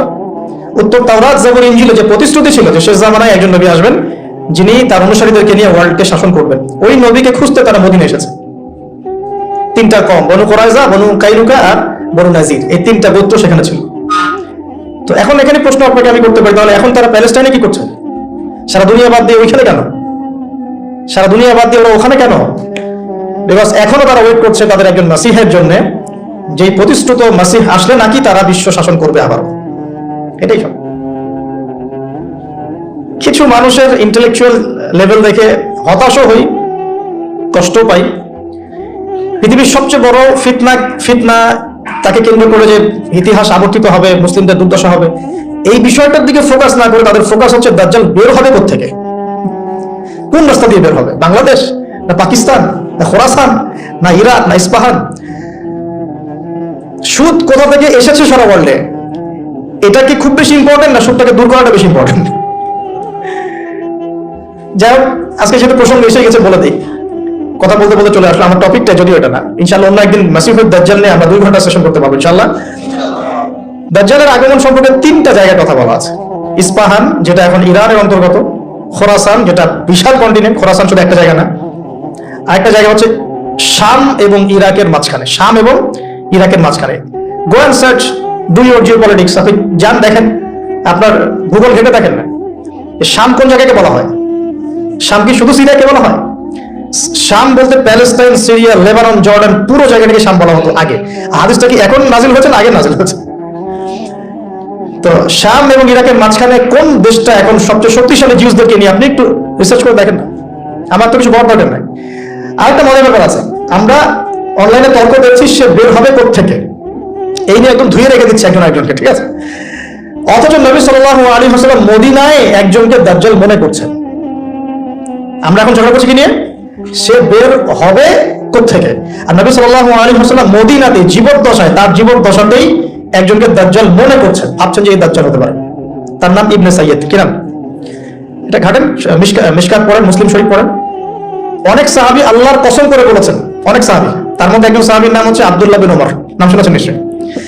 তার আল্লাহর কসম করে বলছেন যে আমি আল্লাহর কসম করে বলছি ইবনে সাইয়্যিদ দাজ্জাল। সেখানে একটা মিস্ট্রি আছে না, যে নবী বলছেন দাজ্জাল বের হবে এই জায়গা থেকে অথবা এই জায়গা থেকে অথবা এই জায়গা থেকে, সেই নবী নিজেই মদিনায় একজনকে দাজ্জাল মনে করছেন কেন? ও আগমন হবে কোত্থেকে ওটা নিয়ে বসে আছে। এখানে কনক্লুশনটা আমি বলি, কনক্লুশন হচ্ছে এই সাবজেক্টটা এত বেশি ডিফিকাল্ট, এত বেশি গভীর, যেটা 2-4টা হাদিস দিয়ে আপনি মানে এক্সপ্লেন করতে পারবেন না। এর সাথে আপনার জিওপলিটিক্স লাগবে, ইকোনমিক্স লাগবে, জিউসদের হিস্ট্রি লাগবে, তাওরাতে ওদের মাসিহের প্রতিশ্রুতি লাগবে, আরো অনেক বিষয় আছে। সবকিছু একসাথে করার পরে আপনার একটা কনক্লুশন আসতে পারেন। তা আমরা এখন যেটা করি, এটা মুসলিম উম্মার একটা ধর্মতাত্ত্বিক সংকট চলছে, আমরা পয়সার এক পিঠ দেখেই কথা বলা শুরু করি। খুব সমস্যা এটা। কখনোই আংশিক জ্ঞান নিয়ে কোনো রকমের কনক্লুশনে যাবেন না, যেটা আমরা করে থাকি প্রত্যেকটা ক্ষেত্রেই। ফিকহি মাসলাতে হাত বাঁধা নিয়ে, হ্যাঁ, পাইপা, আমিন, রফুলাদাইন, এই সূরা ফাতিহা, প্রত্যেকটা মাসলাতেই যে মানে কনফ্লিক্ট গুলো হচ্ছে সমাজে, এটা একটাই কারণে হচ্ছে, because of lackings of knowledge. মানে আমরা জ্ঞানের স্বল্পতার সমস্যায় ভুগি। একটা আংশিক জ্ঞান নিয়ে, পার্শিয়াল নলেজকে আমরা কি করি?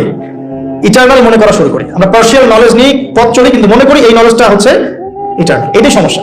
তো এই জন্য আমি ইয়াংদেরকে রিকোয়েস্ট করবো যে 4টা 5টা 10টা বই পড়ে বা 2-4টা হাদিস পড়ে, চিকন কিছু বই পড়ে বড় বড় ইস্যুসগুলোর কনক্লুশনে যাবেন না।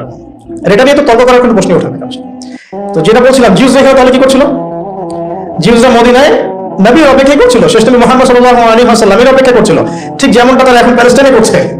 কেন করছে? বিকজ অফ এই কারণ। এখন ওই ইয়াসরিবের যুবকরা কিন্তু শুনেছিল ইহুদিদের কাছে যে কে আসবেন, মুহাম্মদ সাল্লাল্লাহু আলাইহি ওয়াসাল্লাম বা একজন শেষ নবী আসবেন। তারা তো নাম জানতো না, নাম জানতো, তারা এতটুকু জানতো, তারাতে লেখা ছিল সেই নবীর নাম হচ্ছে আহমদ। কি নাম? আহমদ। এবার নবী সাল্লাল্লাহু আলাইহি ওয়াসাল্লাম আরো একবার শক্তিশালী হলেন, তার মধ্য দিয়ে এই যুবকদের মধ্য দিয়ে 6 জন যুবক, মাত্র 6 জন। এই 6 জন তারা আবার মদিনায় ফিরে গেলেন। পরের বছর 12 জনকে নিয়ে আসলেন। এবার এই 12 জনের সাথে নবীজি আরো একজনকে পাঠিয়ে দিলেন, তার নাম হচ্ছে মুসআব বিন উমাইর, যার কথা আমি বলছিলাম উহুদের যুদ্ধে তিনি শহীদ হয়েছেন। উহুদের যুদ্ধে শহীদ সেই সাহাবী মুসআব বিন উমাইর। এই যে এই ছেলে দাঁড়িয়ে ছিল তো মুসআব বিন উমাইর রাদিয়াল্লাহু আনহু কবরের সামনে। ওকে জিজ্ঞাসা করেন যে ও কোনো সুঘ্রাণ পেয়েছে কিনা। অনলাইন তো গরম করে ফাটিয়ে রেখে দিছে। ওকে জিজ্ঞাসা করেন। আমরা তো মনে করছিলাম এটা সবাই পায়, আমরা মনে করছিলাম এখানে যারাই আসে তারাই মনে হয় পায়। বাংলাদেশে আসার পরে বুঝলাম যে সবার ভাগ্যে সৌভাগ্য হয় না। মুসআব বিন উমাইর এবং হামজা রাদিয়াল্লাহু আনহুর কবরটাকে ঘিরে রাখা হয়েছে একসাথে। 80টার বেশি তরবারের আঘাত ছিল তার গায়ে শাহাদাতের সময়। নবী সাল্লাল্লাহু আলাইহি ওয়াসাল্লামের চেহারা সাথে চেহারা কিছুটা মিল ছিল। তো এই সাহাবীকে নবীজি পাঠিয়েছেন মদিনায়, তুমি 12 জনের সাথে যাও, মদিনায় গিয়ে দাওয়াতি কাজ করতে থাকো। মাত্র 1 বছরের ব্যবধানে, উইদিন 1 ইয়ার, মুসআব বিন উমাইর রাদিয়াল্লাহু আনহু দাওয়াতের ফলে 75টা পরিবার ইসলাম কবুল করেছে। এই যে ইসলাম একদিক থেকে সংকীর্ণ হতে লাগলো আর মদিনার দরজা খুলতে লাগলো। কাদের হাত ধরে? বৃদ্ধদের না ইয়াংদের? ইয়াংদের। এবার মুসআব বিন উমাইর রাদিয়াল্লাহু আনহু দাওয়াতে যে পরিবার ইসলাম কবুল করেছে তারা এসে নবী সাল্লাল্লাহু আলাইহি ওয়াসাল্লামের কাছে বায়াত করলেন। এবার নবী সাল্লাল্লাহু আলাইহি ওয়াসাল্লামের কাছে হুকুম আসলো আপনি এবার হিজরত করেন। কোথায়? মদিনায়। এই যে শুরু হলো হিজরত।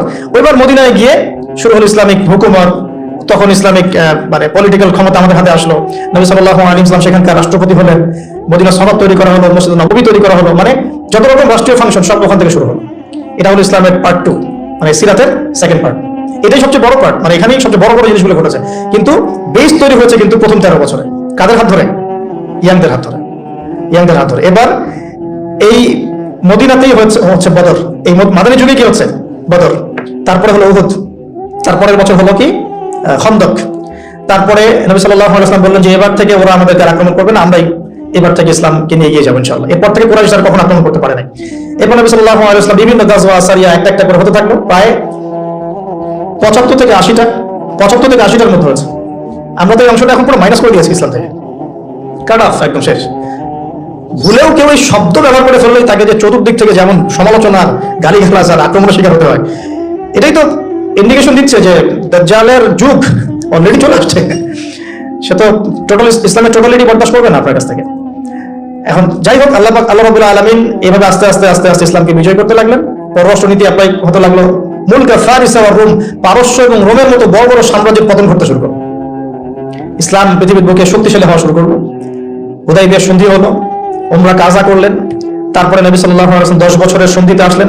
এই সন্ধির অল্প কিছুদিনের মধ্যেই প্রায় বিনা যুদ্ধে পুরো মক্কাটা আবার বিজয় করা হয়েছে। সুবহানাল্লাহ। কোন মক্কা? যে মক্কা থেকে সাহাবীরা রিফিউজি হয়ে অন্য জায়গায় চলে যেতেন, সেই মক্কা হলো আমাদের। কাদের হাত ধরে ভাই? সবচেয়ে বেশি মানে মেজরিটি কারা ছিলেন? ইয়াংরা না বৃদ্ধরা? তাহলে আমি বলতে চাচ্ছি যে একটা বিগ মানে শর্ট সময়ের মধ্যে একটা বড় হিস্ট্রি বলে ফেললাম সিরাতের। আমি বোঝাতে চাচ্ছি যে সমাজ পরিবর্তন একা একা হয়নি, এবং নবী সাল্লাল্লাহু আলাইহি ওয়াসাল্লাম একা একা করেন নাই। কোরআন এবং সুন্নাহ ব্যতীত সমাজ পরিবর্তন হয়নি, এবং ইয়াংদের ভূমিকা ছাড়াও সমাজ পরিবর্তন হয়নি। আর মাত্র 23 বছরে ঘটনাগুলো ঘটেছে। মাত্র 23 বছরে যেই মক্কা থেকে আমরা রিফিউজি হয়ে বের হয়ে গেলাম, সেই মক্কায় আমরা বীর দর্পে ফিরে আসলাম, পুরো জায়গাটা আমাদের হলো। সেখান থেকে ইসলাম থেমে গেল। রাসূল সাল্লাল্লাহু আলাইহি ওয়াসাল্লাম ইন্তেকালের পরে ওখান থেকেই আবার আবু বকর সিদ্দিক রাদিয়াল্লাহু আনহু, তার প্রায় 2-2.5 বছর বলা হয়। ওমর ইবনে খাত্তাব, তারপরে প্রায় অলমোস্ট 10 ইয়ার্স বলা হয়। তারপরে উসমান বিন আফফান, তার প্রায় 12 বছর। আলী রাদিয়াল্লাহু আনহু, এরকম আরো কিছু সময়। এরপরে ক্ষমতা চলে গেল উমাইয়াদের হাতে। মুআবিয়া রাদিয়াল্লাহু আনহু, তিনি প্রায় 20 বছর শাসন করেছেন। উমাইয়ারা শাসন করেছে প্রায় 92 ইয়ার্স, 92 বছর। তারপরে আব্বাসীয়রা এসেছে, জাদ নদীর যুদ্ধ হয়েছে। এই যুদ্ধে আব্বাসী এবং উমাইয়াদের মধ্যে কনফ্লিক্ট হয়েছে। এই কনফ্লিক্ট নিয়ে আমরা পরে কথা বলছি ইনশাআল্লাহ। বলতে চাচ্ছি আব্বাসীয়দের পরেও তুর্কি শাসন, মামলুক শাসন, কর্ডোভা ইসলামিক শাসন, আপনার এদিকে ফাতেমি সাম্রাজ্য, মুঘলদের শাসন, আফগানদের, পৃথিবী এভাবেই চলেছে। প্রায় 1000-1200 বছর পৃথিবীটা এভাবেই চলেছে, যতক্ষণ পর্যন্ত আমরা পশ্চিমা সভ্যতার উত্থান দেখেছি। এরা যখন উত্থান হওয়া শুরু হলো, আস্তে আস্তে এরা সারা ওয়ার্ল্ডটাকে লাস্ট 200-300 বছরে পুরো ডমিনেট করে রেখেছে। এখন আমরা আবার সেই মক্কার জায়গায় চলে আসছি। একটু ভালো করে বলেন, আমরা কিন্তু আবার সেই মক্কার জায়গাতে মোটামুটি চলে আসছি। আপনি বলতে পারবেন না, গলা চিপে ধরা হবে। আপনি হাঁটতে পারবেন না, পা ভেঙে দেওয়া হবে। আপনি ভালো করে বোঝেন, আপনি এগুলো করতে পারছেন না, বিকজ আপনি হালাল খেতে পারছেন না, কারণ সুদ আপনাকে খেতে হবে, ব্যাংকিং সিস্টেমে সুদ আছে। আপনি ইসলাম পালন করতে পারবেন, আমার পকেটে তাসবিহ আছে, নেন, আপনি তাসবিহ দিবেন, কোনো সমস্যা নাই। মসজিদে যান, তাসবিহ দিবেন, কোনো প্রবলেম নাই। ইসলামের টোটালিটির কথা আপনি বলতে পারবেন না। ভিতরে চোখ দিয়ে দেখেন, আমরা কিন্তু আবার মাক্কি একটা জায়গায় চলে আসতেছি, বা এসেছি, বা আসছি ক্রমবর্ধমান। তাহলে এই জায়গা থেকে আরেকটা উত্থান হবে ইনশাআল্লাহ। কারণ শেষ হবে উত্থানের পরে। কিয়ামতটা কখন হবে? যখন ইসলাম আবার পৃথিবীতে বিজয় হবে, এবং বিজয় হওয়ার পর মানুষ আবার খারাপ হওয়া শুরু করবে। ওই খারাপ মানুষগুলোর সামনে কিয়ামত হবে। এই দুটো ফেজ বাকি আছে। 1450 বছর কম, 1450 বছর শেষ। এবার এই ফেজটা বাকি আছে। নিশ্চয়ই আবার এই দুর্বল জায়গা থেকে ইসলাম আবার শক্তিশালী হবে, এবং ওই শক্তিশালী হওয়ার পরে আবার খারাপ মানুষদের যুগ আসবে, ওই খারাপ মানুষদের সামনে হবে কিয়ামত। এখন ওইদিকে চিন্তা ভাবনা বাদ দিলাম, এখন এই দুর্বল জায়গা থেকে শক্তিশালী করার জন্য সবচেয়ে বড় ভূমিকা কাদেরকে পালন করতে হবে? আমরা তো সুন্নাত দেখলাম কিভাবে পরিবর্তন হয়েছে। এখন আসেন এই জায়গা থেকে একটু কাটকোটটা কিছু কথা বলে শেষ করি। প্রিয় ভাই বা বোনরা হয়তো শুনছেন নাকি? আচ্ছা, লাইফের ডেফিনেশন কি? লাইফের ডেফিনেশন হচ্ছে, আমরা বলি না যে আমরা অণু নিয়ে কথা বলি, পরমাণু নিয়ে কথা বলি না, আমরা গঠন একক নিয়ে কথা বলি, এগুলো তো আমরা পড়েছি মাশাআল্লাহ, পড়ে পর্যায়ে এসেছে। এই যে এক একটা দিন, এক একটা রাত, এই যে সেকেন্ড, মিনিট, এগুলো হচ্ছে আমাদের জীবনের গঠন একক, তাই তো? লাইফ মানে এই পুরো ফেজটাকে একত্রিত করে লাইফ। তো এখন আমি যদি প্রশ্ন করি যে আপনাদের এভারেজ এজ কত, তারপরে বলবেন হয়তো 20 ইয়ার্স বা 25 এভারেজ। আমি যদি বলি আপনাকে যে আমাদের উম্মার বয়স কত, নবী সাল্লাল্লাহু আলাইহি ওয়াসাল্লাম বলে গেছে 60 থেকে 65 বছর, 60 থেকে 65, তাহলে আপনার শেষের 5 বছর আপনি বাদ দেন। কথা কাঠখোট্টা কথা এই জন্য বলছি যে এটা ম্যাথামেটিক্যাল কনক্লুশন, সবার ক্ষেত্রে এটা সেম হবে না, কিন্তু আমরা একটা চিন্তা করছি, মাথাটা প্ল্যান করছি। শেষের লাস্ট 5 ইয়ার্স আপনি কাট অফ করেন, ধরেন 60-র মধ্যে এখন 25 আপনার গড এজ 25 কাটেন, বাকি আছে কতটুকু বলেন? 35, বাট হ্যাঁ 35 ইয়ার্স আপনার হায়াত বাকি আছে মনে করেন, আমার হায়াত বাকি আছে মনে করেন, কথা আল্লাহু আ'লাম বিস-সাওয়াব। তো আপনার প্ল্যান কি লাইফকে নিয়ে? কাটকট যেটা শব্দটা বললাম একটু এই জন্য বলছি যে এখন আপনার একটা আঘাত লাগতে পারে। 25 ইয়ার্স ফ্রম ইউর লাইফ, এটা গন কেস, শেষ। এই 25 বছর আপনি কি করেছেন? Really what have you done? কি করেছেন আপনি এই 25 বছরে? সত্যি কি 25 পারা কোরআন পড়েছিলেন কিনা? 25 বার কোরআন দেখেছেন কি চোখ দিয়ে? 25 বার নামাজের জন্য মসজিদে গিয়েছেন কিনা? জাস্ট আস্ক ইয়োরসেলফ, মানে এই কথাগুলো আপনি আপনাকে আজকে রাতে জিজ্ঞাসা করবেন। আপনি 25 বছরে সওম দেখেছেন কয়টা? ধরেন ফরজ হয়েছে বুঝলাম 10 বছরের পরে, 15 বছর হিসাব করেন, তাহলে 15 বছর কয়টা বই পড়েছেন? কতদিন পড়েছেন? কয় ওয়াক্ত নামাজ পড়েছেন? কত টাকা সাদাকা করেছেন? দিনের জন্য কি করেছেন যেটা করলে ওই যে দুর্বল জায়গা থেকে দিনটা আবার শক্তিশালী হতো? কারণ একা তো হয়নি, সামগ্রিকভাবে হয়েছে। 23 বছরে সামগ্রিকভাবে হয়েছে, দিনটা একা বিষয় হয়নি। তো এই কঠিন ক্যালকুলেশনটা করার পরে এটাও করেন প্লিজ, যে 25 বছরে পাপগুলো কি করা হয়েছে? এই 25 বছরে পাপগুলো কি করা হয়েছে? কোনো একটা পাপ বাকি আছে কিনা যা করা হয় নাই? 25 ইয়ার্সের মধ্যে অনেকেই জিনা করেছে, অনেকেই, আমি আপনাদের কথা বলছি না, এভারেজ আমি পুরো বাংলাদেশের ইয়াং জেনারেশনের কথা বলছি। 25 বছরের ইয়াং এই প্রজন্মটা, এই লেটেস্ট যে প্রজন্মটা, এদের অনেকেই জিনা করেছে, বিবাহ বহির্ভূত সম্পর্ক। এবং আমরা এখন জেনাকে অনেক সময় উস্কেও দেই, আমরা অনেক সময় এটাকে প্রমোটও করি, আমরা এটাকে ফ্যাশনও মনে করি। কারণ আমাদের ঢাকায় মানুষ বলে যে তোর গার্লফ্রেন্ড নাই, এটাই হচ্ছে ওদের কাছে অবাক করা বিষয়। সবাই ঘুরে ঈদের দিন তুই ঘুরতে পারিস না? আমাদের ফ্যামিলির মধ্যে একজন বলতেছে তার মেয়েকে, সবাই ঈদের দিনে বাইরে যায়, তুই যেতে পারস না? ঢাকায় ভেবে কথা বলে, তার মানে এটাই ফ্যাশন, মানে আমরা জেনাকে উস্কেও দিচ্ছি। তার মানে 25 বছর আমরা অনেকে জেনাও করেছি। মাদকের সাথে সম্পৃক্ত কত পার্সেন্ট ইয়াং জেনারেশন আমাদের দেশে? ক্যালকুলেট করেন, আপনি গুগল করেন, দেখেন কত পার্সেন্ট আমাদের দেশে মাদক সেবন করে। ইভেন এখন কিশোর গ্যাং বের হয়েছে, কিশোর গ্যাংয়ে অনেক যুবকরা যায়, অনেকে রাস্তাঘাটে মারামারি করে, অনেকে পলিটিক্যাল দলাদলির মধ্যেও আছেন অনেকেই। এবং এখানে ভাই রক্ত ছড়াই আমরা, উভয় মুসলিম, কিন্তু উভয় মুসলিম, জুমার দিন একসাথে নামাজ পড়ে। তাহলে এটা কোন দর্শন যেটা আমার ভাইকে শত্রু বানিয়ে দিল আর পশ্চিমারা গাছের আড়ালে বসে বসে হাসছে? কারণ এই দর্শনগুলো তো ওরাই দিয়েছে। তো 25 বছরের পাপগুলো একটু ক্যালকুলেট করি। প্রিয় দিনী বোন, একটু হিসাব করবেন যে 25 বছর আপনি কতদিন পর্দা করেছেন, কত 25,000 মানুষ আপনার চেহারা দেখেছে কিনা? এই 25 বছরে কত হাজার মানুষ আপনার চেহারা দেখেছে? আর ছেলেরা আপনাকে দেখলে কখনো চেহারা স্রোত দেখেন? বেগানা নারীর দিকে একটা ছেলে যখন তাকায় এবং সেক্সুয়াল ডিজায়ার নিয়ে তাকায়, তখন সে চোখ দিয়ে তাকে রেপ করে। ভেরি সরি টু সে যে আপনি প্রচুর চোখ দিয়ে রেপ হয়েছেন প্রিয় দিনী বোন, অনেকেই আপনাকে চোখ দিয়ে রেপ করেছে, আপনি বুঝতেই পারেন নাই। তো এই 25 ইয়ার্স আমরা অনেক কিছুই করেছি, অনেক কিছু করি নাই। এখন একটু আজকে সাদা একটা কাগজ নিয়ে আমরা একটা হিসাব করবো যে আমরা 25 বছরে কি কি করেছি, কি কি করি নাই, কি কি পাপ করেছি, কি কি করি নাই, কি কি পুণ্য করেছি, কি কি করি নাই। আমি আগে মনে করতাম যে একটা খালেস তওবা ইনশাআল্লাহ আল্লাহ পাক সব মাফ করে দিবেন। আসলে আল্লাহ পাক মাফ করেই দিবেন, কিন্তু ভিতর থেকে স্যাটিসফাই হতে পারবেন না আপনি। এখন যদি আপনি এখান থেকে আমার এই লেকচারটা শুনে আল্লাহর ওলি হয়ে যান এবং আপনি বড় মুহাদ্দিস, মুফতি, দিনের বড় দায়ী ইলাল্লাহ, বড় পলিটিশিয়ান, বড় ইঞ্জিনিয়ার, মানে যারা ওয়ার্ল্ডকে ইসলাম এস্টাবলিশমেন্টের দিকে নেতৃত্ব দিচ্ছেন, এমনও মানুষ যদি আপনি হয়ে যান, আপনি এই 25 বছরের ঋণটা শোধ করতে পারবেন না। এই 25 বছরের ঋণ আপনাকে প্রতিনিয়তই ভিতরে ঢুকে ঢুকে মারবে আর কি, যেটা আমাদেরকেও মারে ভিতর থেকে। যে আমরা যদি আগে থেকে বিষয়গুলো বুঝতাম, যদি আরো আগে থেকে স্টাডি করতে পারতাম, আরো বেশি যদি আমি আলেম ওলামার সাথে মিশতে পারতাম, আরো যদি বেশি গভীরে যেতে পারতাম, তাহলে কতই না ভালো হতো। তো আমি আশা করি কথাগুলো আপনাদের পরিচয় পৌঁছাবে ইনশাআল্লাহ। এখন লাইফের এটা সবচেয়ে ভাইটাল পার্ট। এই সম্পর্কে আমি জাস্ট দুটো হাদিস বলে আস্তে আস্তে কনক্লুশনের দিকে যাচ্ছি। নবী সাল্লাল্লাহু আলাইহি ওয়াসাল্লাম বলছেন যে 7 শ্রেণীর মানুষকে আল্লাহ পাক কিয়ামতের দিনে আরশের ছায়া ছায়া দিবেন। কত শ্রেণী ভাই? তার মধ্যে সেকেন্ড শ্রেণীটা হচ্ছে সেই যুবক নাশা ফি ইবাদাতিল্লাহি তাআলা, যে আল্লাহ পাকের ইবাদতে তার যৌবনকালটা কাটিয়ে দিয়েছে। এখনো বাকি আছে আপনার সামনে যৌবনকাল কতটুকু? হয়তো 15 to 40। তার মানে এখনো 40 বা 50 বছর পর্যন্ত আপনার যৌবন টিকে থাকবে ইনশাআল্লাহ, যদিও এই যুগে থাকে না আর কি। আর কত যুবক যুবতী ভাই বোন যে যৌবনকালে চলে যায় তার তো ঠিক নাই। এই যে ঈদের দিন প্রেমিকাকে নিয়ে বাইক চালাচ্ছে একদম ঝড় গতিতে, ট্রাকের নিচে পড়ে শেষ। প্রিয় দিনী ভাইরা, আমরা আলোচনা করছিলাম যৌবন সম্পর্কে।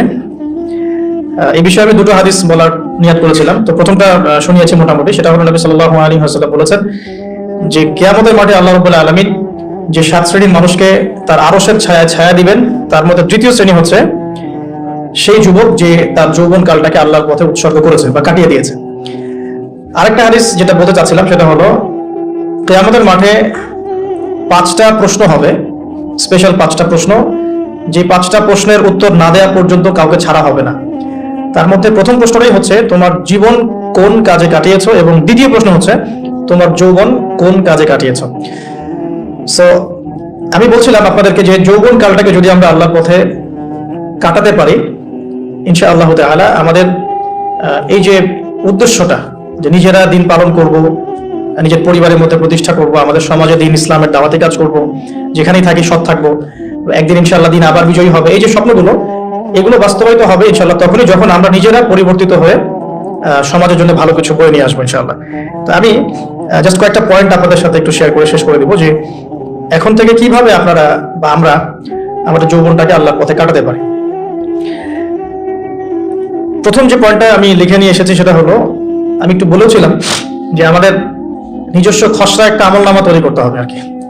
আজকে আমরা সেটা করতে পারি বাসায় গিয়ে, যে আমরা যদি আমাদের গড় আয়ু হয় 60 বছর, তাহলে আমরা এখন কতটুকু সময় পেতে পারি, আর এই সময়টুকুর মধ্যে আমাদের টার্গেট কি, আমরা আসলে কি চাচ্ছি, কি অ্যাচিভ করতে চাই, যা চলে গেছে এই সময়টুকুর মধ্যে আমরা কিভাবে আল্লাহর রহমত পাবো, ক্ষমা পাবো কিভাবে। যা চলে গেছে এর মধ্যে অনেক নামাজ কাজা থাকতে পারে, নামাজ কাজা থাকতে পারে, রোজা কাজা থাকতে পারে। অনেক সময় এমন হতে পারে যে আমরা অন্যের হকও নষ্ট করেছি। প্রথম যে কাজটা করা উচিত সেটা হলো খালেস তওবা। 1 নাম্বার, তাহলে আমরা বলতে পারি যদি আমরা এখন সংকটগুলো চিহ্নিত করে সমাধানের পথে হাঁটতে চাই, তাহলে আমাদের যৌবনটা আল্লাহর পথে উৎসর্গ করা ছাড়া কোনো অপশন নাই। উৎসর্গ বলতে আমি বোঝাচ্ছি কাটিয়ে দেয়া, আল্লাহর ইবাদত করে কাটিয়ে দেওয়ার কোনো বিকল্প নাই। তার জন্য প্রথমত আমাদের নিজেদের জীবনের কৃতকর্মগুলোর হিসাব নিকাশ মেলাতে হবে, 1 নাম্বার। আর 2 নাম্বার হচ্ছে বিশুদ্ধ তওবা করে আল্লাহর পথে ফিরে আসতে হবে। বিশুদ্ধ তওবা কিভাবে করবো এটা আমরা অনেকে বুঝি না। অনেকে মনে করি যে মুখ দিয়ে জাস্ট আস্তাগফিরুল্লাহ বললেই হয়তো তওবা হয়ে যায়, বিষয়টা এমন নয়। বিশুদ্ধ তওবা হচ্ছে আপনি আল্লাহর দিকে পরিপূর্ণ অভিমুখী হবেন, রুজু করবেন, এর নাম হলো বিশুদ্ধ তওবা। যে পাপগুলো করেছি এগুলোর জন্য ক্ষমা চাওয়া, এই পাপগুলো কোনোদিন করবো না এরকম প্রত্যয় ব্যক্ত করা, আর যদি অন্যের সাথে সম্পৃক্ত কোনো হক থেকে থাকে সেটা ফেরত দেওয়া। তো আমরা আজকে গিয়ে সুন্দর করে ওযু করে 2 রাকাত নামাজ পড়তে পারি। 2 রাকাত নামাজ পড়ে আমরা আল্লাহকে বলতে পারি আস্তাগফিরুল্লাহাল্লাযী লা ইলাহা ইল্লা হুয়াল হাইয়ুল কাইয়্যুম ওয়া আতুবু ইলাইহি। আল্লাহ, আমি আমার জীবনের এই যে একটা বড় সময় তোমার থেকে দূরে ছিলাম, নামাজ কাজা হয়েছে, রোজা কাজা হয়ে গেছে, চোখের হেফাজত হয় নাই, জিনা হয়ে গেছে নাউযুবিল্লাহ, মাদকের সাথে সম্পৃক্ত ছিলাম নাউযুবিল্লাহ, আমরা মিউজিক্যাল ইনস্ট্রুমেন্ট প্লে করেছি, ইত্যাদি ইত্যাদি। এগুলো থেকে আল্লাহ আমরা আজকে তোমার কাছে তওবা করছি, ক্ষমা চাচ্ছি, এবং আগামী দিনগুলোতে তোমার হুকুম আহকাম মেনে চলার তৌফিক চাচ্ছি। দুটো জিনিস খুব প্রয়োজন, একটা হলো তৌফিক, একটা হলো দোয়া। আপনার প্রচেষ্টা আল্লাহর কাছে দোয়া করতে থাকা এবং আল্লাহর কাছে তৌফিক কামনা করতে থাকা। আল্লাহ পাক যাকে ইচ্ছা তাকে তৌফিক দিয়ে থাকেন, আল্লাহ রাব্বুল আলামিন যাকে ইচ্ছা তাকে তৌফিক দিয়ে থাকেন। যে আল্লাহর কাছে যত বেশি চাইবে আল্লাহ পাক তত বেশি দিবেন ইনশাআল্লাহ। তো এই জন্য চেয়ে নিতে হবে, প্রথমত চেয়ে নিবেন যে আল্লাহ আপনি আমাকে তৌফিক দিন, যাতে করে আমি আমার পুরো জীবনটাকে আপনার ইবাদতে কাটাতে পারি, আরো সে ছায়া পেতে পারি। আল্লাহ কবুল করুন, আমিন। এখন ইস্তেগফার করার পর যার যার হক তাকে তাকে ফিরিয়ে দেওয়া উচিত। যদি আপনি বা আমি আল্লাহ না করুক কারো হক নষ্ট করে থাকি, সেটা ফিরিয়ে দিতে হবে। এই হক নষ্ট ফিরিয়ে দেওয়ার মানে এটা নয় যে গার্লফ্রেন্ডকে কথা দিয়েছিলেন বিয়ে করবেন, সেখান থেকে ফিরে আসা যাবে না, ব্যাপারটা কিন্তু এমন নয় আর কি। এরকম প্রশ্ন আমাদের কাছে অনেকে করেছেন যে আমি তো আমার গার্লফ্রেন্ডকে কথা দিয়েছিলাম যে আমি তোমাকে ছাড়া আর কাউকে বিয়ে করবো না, তো এখন কি আমি ফিরে আসলে, তওবা করে ফিরে আসলে কি এর জন্য আল্লাহ আমাকে ধরবেন কিনা? মনে রাখবেন, শয়তান হচ্ছে এই পৃথিবীর সবচাইতে ইন্টেলেকচুয়াল প্রাণী। সিরিয়াসলি, ও যে এত বেশি স্মার্ট যেটা আমাদের চিন্তারও বাইরে, চিন্তার বাইরে। যখন শয়তান সরাসরি মানুষকে পথভ্রষ্ট করতে ব্যর্থ হয়, তখন কিছু নেক্সট সুরত ধারণ করে। দিনী ভাই দিনী বোন, এটা নেক্সট সুরত, ঠিক আছে। তারপরে দাড়ি টুপি বলে মানুষের মধ্যে এটা ঢুকিয়ে দেওয়া যে আমি তো অনেক আবেদ মানুষ, পরেজগার, ওরা তো ককরোচ। দেখবেন বেশি না, 1 মাস যদি কেউ নামাজ পড়ে, 1 মাসে 10টা বই পড়াশোনা করে, ইসলাম সম্পর্কে একটু ঘাটাঘাটি করা শুরু করে, অন্যদের সাথে কথা বলার ক্ষেত্রে তার যে বডি ল্যাঙ্গুয়েজ, এটা খেয়াল করবেন। শয়তান কিন্তু অনেক স্মার্ট, এভাবে শয়তান অনেকভাবে মানুষকে প্রতারিত করতে পারে। সো শয়তানের নেক্সট স্রোতে ধোকায় পা দিবেন না। আল্লাহ পাক আমাদের সবাইকে হেফাজত করুন। আমি খুব ভালো একটা কাজ করছি মনে করে, একটা বড় প্রজেক্ট করছি সারা বাংলাদেশ ব্যাপী, একটু মনের মধ্যে ঢুকিয়ে দিল যে মানুষ তো দেখুক, মানুষ ভালো বলুক, যথেষ্ট আমল ধ্বংস হওয়ার জন্য, এতটুকু যথেষ্ট আমল ধ্বংস হয়ে যাওয়ার জন্য। আল্লাহ মাফ করুক আমাদেরকে। তো প্রথমে প্রিয় ভাই, তওবা করে ফিরে আসা, যার যার হক তাকে তাকে ফেরত দিয়ে দেওয়া। এরপরের সবচাইতে ইম্পর্টেন্ট জায়গাটাই হচ্ছে ইলম অর্জন করা। যেখানে আছেন সেখানেই থাকবেন, মানে যে যে প্রতিষ্ঠানে যে সাবজেক্টে করছেন, এখন আপনাদের প্রায় জীবনের 20টা বছর চলে গেছে, এখন সবার পক্ষে আবার ইউটার্ন করে জিরো থেকে স্টার্ট করা পসিবল না, এবং এটা বুদ্ধিমানের কাজও হবে না, এটা বুদ্ধিমানের কাজও হবে না। ওই সেকশনে যারা আছেন তাদের সংখ্যা কিন্তু প্রচুর, যারা দিনী লাইনে পড়াশোনা করছেন, ঠিক আছে। আল্লাহ চাইলে তাদের মধ্য থেকেই ইনশাআল্লাহ এমন অনেক বড় বড় মুফতি, মুহাদ্দিস, ইমাম তৈরি হবেন, যারা ধর্মীয় অঙ্গনে নেতৃত্ব দিবেন ইনশাআল্লাহ। আর যদি দেখা যায় তারা তাদের দায়িত্ব পালন না করেন, তখন আল্লাহ পাক জেনারেল থেকে মানুষ উঠায় নিয়ে আসবেন। এটা আল্লাহ পাকের কৌশল, আল্লাহ পাক করতে পারেন। এখন আপনি কি করবেন? যেহেতু আপনারা 20-25 বছর পার করে আসছেন, যে সাবজেক্টে পড়ছেন কন্টিনিউ করতে থাকবেন। যদি এনভায়রনমেন্ট থাকে ফ্রি মিক্সিং এর, এখানে আপনি আপনার চোখকে হেফাজত করার চেষ্টা করবেন সর্বোচ্চ। এ ব্যাপারে আমি একটা বই সাজেস্ট করি, এই বইটা পড়লে ইনশাআল্লাহ আপনার অন্তরের মধ্যে এই বিষয়গুলো কমে আসবে ইনশাআল্লাহ। সেটা হলো তাজকিয়া, ও আরেক নামে এসেছে, সেটা হলো তাসাউফ ও আত্মশুদ্ধি। তাসাউফ ও আত্মশুদ্ধি পুরো ওয়ার্ল্ডের ওয়ান অফ দ্য মোস্ট, বলবো যে অনারেবল একজন আলেমে দিন, টপ 10 এর মধ্যে একজন, আল্লামা তাকি উসমানী দামাত বারাকাতুহু, তার লেখা বই তাসাউফ ও আত্মশুদ্ধি। বাংলাদেশে যে মাকতাবাতুল আশরাফ তারা প্রকাশ করেছে। এই বইটা যদি পড়েন, আপনার মনের মধ্যে নফসের যে খারাপ রিপুগুলো, এগুলো আস্তে আস্তে কমতে থাকবে সব। এবং এই বইটা আমি বলি যে বারবার পড়া উচিত, বারবার পড়া উচিত। হ্যাঁ, তো আল্লাহ তৌফিক দান করুন। এখন পুরোপুরি ট্র্যাক চেঞ্জ করতে যাবেন না, আপনি আপনার ট্র্যাকেই থাকবেন। এখন এই ট্র্যাকে থেকে আপনি কিভাবে ইসলামিক বেসিক জ্ঞান অর্জন করবেন, কিভাবে পসিবল? কঠিন, অসম্ভব কিছু না, কঠিন। আমি অভিজ্ঞতা থেকে বলি আমার মতো করে। ফার্স্ট অফ অল, একজন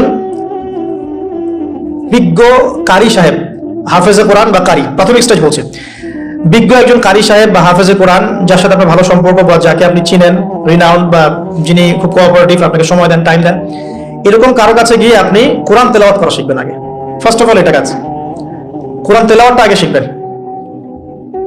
আমি তো দুঃখ করে বলি, কষ্ট করে বলি যে আমাদের এই দিনী অঙ্গনে এমন অনেক মানুষ আছে যারা ইভেন কোরআন রিসাইট পর্যন্ত করতে না পেরেও অনেক বড় বড় জায়গায় অভিনয় করেন, দিনিয়াতের অভিনয় করে যান, নিজের সাথে অভিনয় করে যান। অনেক সময় উদ্ধতা বশত বড় বড় আলেমদেরকে বাহাসের জন্য চ্যালেঞ্জ করে থাকেন, অথচ কোরআন তেলাওয়াত শুদ্ধ না। কোরআন তেলাওয়াত শুদ্ধ না মানে নামাজই হচ্ছে না। কোরআন তেলাওয়াত শুদ্ধ না মানে কি? নামাজ হচ্ছে না। কবুল করার মালিক তো আল্লাহ, সত্য তো এটা, কবুল করার মালিক তো আল্লাহ। আল্লাহ পাক চাইলে কেউ এক ওয়াক্ত নামাজ না পড়লেও তওবা করে ফিরে আসছে মওতের আগে, হয়তো আমরা জানি না, আল্লাহ মাফ করে দিয়েছেন, হতে পারে না? এটা তো শর্ত, কোরআন তেলাওয়াত তাজবিরের সাথে শিখতে হবে। তো এখানে যদি একজন আলেম থাকেন, একজন কারি থাকেন, হাফেজ থাকেন, তার কাছে আপনারা ব্যাচ করে পড়লেন, অথবা সে যদি কোনো ইনস্টিটিউট খুলে সেখানে আপনারা একটু সময় দিলেন, বা যারা পড়তে জানেন আবার মস্ক করে নিলেন। ফজরের পর 1 ঘন্টা, সপ্তাহে 3 দিন, 3 মাস এনাফ। ফজরের পর 1 ঘন্টা, সপ্তাহে 3 দিন, আপনার 2 থেকে 3 মাস যথেষ্ট। কোরআন তেলাওয়াত আপনি শিখে ফেলবেন ইনশাআল্লাহ। এটা প্রথম কাজ। এটা না করে পরের কাজগুলো আসলে পসিবল না। এগুলো সব জাতাবাতা কাজ হয়ে থাকবে, এগুলো মানে পূর্ণতা পাবে না। প্রথম কাজটাই কোরআন তেলাওয়াত শেখা। এরপরে আপনার অনেকে তাবলিগ জামাতে সময় দিবেন। অনেকে দেখা যায় যে বাসায় দিনই বই পুস্তক পড়েন, এগুলো পড়বেন, ঠিক আছে। অনেকে হাদিসের বইয়ের যে অনুবাদগুলো হয়েছে এগুলো পড়বেন, সমস্যা নেই, কিন্তু কোরআন তেলাওয়াত অবশ্যই শিখবেন। তারপরে আপনি যদি এখান থেকে বের হওয়ার পরে বা রানিং অবস্থাতে যদি সময় বের করতে পারেন, তাহলে মাদ্রাসা অঙ্গনের কোনো আলেমের সহবতে গিয়ে আপনি অ্যারাবিক ল্যাঙ্গুয়েজ এবং অ্যারাবিক গ্রামার শিখবেন। ওটা আপনার শেখার লেসন 2, কোরআনের পর শেখার লেসন 2। অ্যারাবিক ব্যাকরণ, অ্যারাবিক গ্রামার এবং অ্যারাবিক ল্যাঙ্গুয়েজ ছাড়া কোরআনের তাফসীর তরজমা এগুলো বোঝা যায় না। যে যাই বলুক এটাই ফুল স্টপ কথা। তাফসীর আপনি তো বঙ্গানুবাদ দেখে অনেক কিছু বুঝতে পারেন ঠিকই, আল্লাহ পাক বলেছেন সুদ খেও না, জেনার ধার কাছে যেও না, এগুলো কমন মেসেজ, সেগুলো সবাই নিতে পারে। একজন অমুসলিম ভাইও সেই ওইটা যদি বাংলা পড়তে পারে সেও বুঝতে পারবে কি বলতে যাচ্ছেন আল্লাহ পাক। অ্যারাবিক ল্যাঙ্গুয়েজ, অ্যারাবিক গ্রামারের ভিতরে না ঢুকলে আপনি কোরআনের ভাষাটাকে ধরতে পারবেন না, আল্লাহ পাকের যে মানে ঐশী গ্রন্থের বালাগাত এটা আপনি বুঝতে পারবেন না। তো এই জন্য এটা তো সিম্পল এক্সাম্পল। আমরা যদি এখানকার ল্যাঙ্গুয়েজ কি বইগুলোর ইংরেজি না বাংলা? ইংলিশ। মাশাআল্লাহ, ইংলিশ ল্যাঙ্গুয়েজ যদি না জানতাম আমি কি এখানে পরীক্ষা অ্যাটেন্ড করতে পারতাম? আমি তো ওই টপিকটাই বুঝবো না, কোন টপিক আলোচনা হচ্ছে, স্যার কি পড়াচ্ছেন। আমার তো ইংরেজি গ্রামারের এবং ইংরেজি ল্যাঙ্গুয়েজটিক আমার কোনো দক্ষতা নাই, তাহলে আমি কিভাবে ওই চ্যাপ্টার 1, চ্যাপ্টার 2, চ্যাপ্টার 3 এই টপিক ওই টপিক কেমন করে বুঝতে পারি? সিমিলার এখানে কোরআনের ক্ষেত্রে যদি আপনি ল্যাঙ্গুয়েজগুলো না জানেন এবং গ্রামারটা না বোঝেন, তাহলে কোন সূরার ভিতরে কি গভীর মর্ম এগুলো আপনি ধরতে পারবেন। ভাষা একটা অর্থ বুঝতে পারবেন, ভাষা অর্থ পরীক্ষায় পাশ করাতে পারে, কিন্তু A+, গোল্ডেন A+ আনতে পারে না। আশা করি আপনি বুঝতে পারছেন যে আমি কি বলতে চাচ্ছি। তো এটার জন্য এখন এক্সাম্পল বুঝে নেন, এই যে এখানে ইংরেজি ল্যাঙ্গুয়েজ পড়ছেন, ওই ল্যাঙ্গুয়েজের উপরে বেস করে আপনি বইগুলো শেষ করছেন, এটা কি ওস্তাদ ছাড়া করছেন, ওস্তাদ সহ করছেন? টিচার লাগে না? সেম জিনিস কোরআনের ভাষা শিখতে হলেও, গ্রামার শিখতে হলেও এরকম কিছু ওলামায়ে কেরাম আপনাকে খুঁজে বের করতে হবে। এখন ওলামায়ে কেরামরা কিন্তু অনেক ব্যস্ত, অনেক কাজ থাকে, অনেকের মাদ্রাসা থাকে, অনেকের দিনী খেদমত থাকে। এর মধ্যেও আল্লাহর কাছে দোয়া করতে থাকেন, ইনশাআল্লাহ আপনাকে আপনার ওস্তাদ আল্লাহ পাঠিয়ে দিবেন ইনশাআল্লাহ। আল্লাহ পাক কাউকে ওস্তাদ ছাড়া রাখবেন না। ওস্তাদের কাছে আপনার বিহেভিয়ার কেমন হবে, এখন আপনি টিচারের সাথে যেমন বিহেভিয়ার রাখেন সেরকম তিনি সবক দিবেন, আপনি সেটা বাসায় কভার করবেন, নতুন পড়া নিবেন, আবার পড়া দিবেন। এইভাবে আস্তে আস্তে 4-5টা ক্লাসিক্যাল অ্যারাবিক গ্রামারের বই যদি কভার করতে পারেন, ইনশাআল্লাহ আপনি কোরআনের এই যে আলহামদুলিল্লাহি রাব্বিল আলামিন পড়ছেন, অর্থটা নিজেই বুঝতে পারবেন। হ্যাঁ, যালিকাল কিতাব লা রাইবা ফিহি হুদাল লিল মুত্তাকিন পড়ছেন, আপনি নিজেই বুঝতে পারবেন যে আল্লাহ পাক কি বলছেন। এই যোগ্যতাটা অর্জন না করলে সত্যিকার অর্থে আমরা যে কোরআনিক সমাজ যেটা বলি আর কি বড় গলায়, এটা আসলে বাস্তবায়িত হবে না, আমার মত। আর এরপরে আপনি আরো উঁচু লেভেলে যদি পড়তে পারেন, যে পড়াশোনা শেষ, আপনার জব সেকশন নিশ্চিত, আপনার সময় আছে মাশাআল্লাহ, এখন এই সময়ের মধ্যে আপনি চাইলে হাদিসের যে কিতাবগুলো, হাদিসের বেসিক কিতাবগুলো মোতালা করতে পারেন। যে কাজটা আমি এখন করছি আর কি, হাদিসের বেসিক কিতাবগুলো আপনি মোতালা করতে পারেন। এটার জন্য অ্যারাবিক ইবারত পড়ার যোগ্যতা অর্জন করতে হবে। এটা কি জিনিস? এটা হচ্ছে জবর জের পেশ ছাড়া আরবি পড়ার যোগ্যতা। এখন যে কোরআন তেলাওয়াত আপনি শিখবেন সেটা হচ্ছে জবর জের পেশ দেয়া কোরআন আপনি পড়বেন, তাই না? কিন্তু হাদিসের যে বইগুলো আছে এই বইগুলোর মধ্যে কিন্তু কোনো জবর জের পেশ দেয়া থাকে না। মৌলিক কিতাবের কথা বলছে, মৌলিক যে বইগুলো, অনেকে মনে করেন অনুবাদ করা বইগুলোই মনে হয় মূল বই। এগুলো হচ্ছে ওই বইগুলোর অনুবাদ, আংশিক অনুবাদ, পুরোপুরি অনুবাদ নয়। মূল বইগুলো পড়তে হলে এবারত পড়ার যোগ্যতা অর্জন করতে হবে। এটা level 3 Arabic grammar, Arabic language শেখার পর এই লেভেলে মানুষ যায়। আর একটু ধাপগুলো চিন্তা করতে থাকেন, কোন ধাপে গিয়ে কোন বইগুলো পড়তে হয়।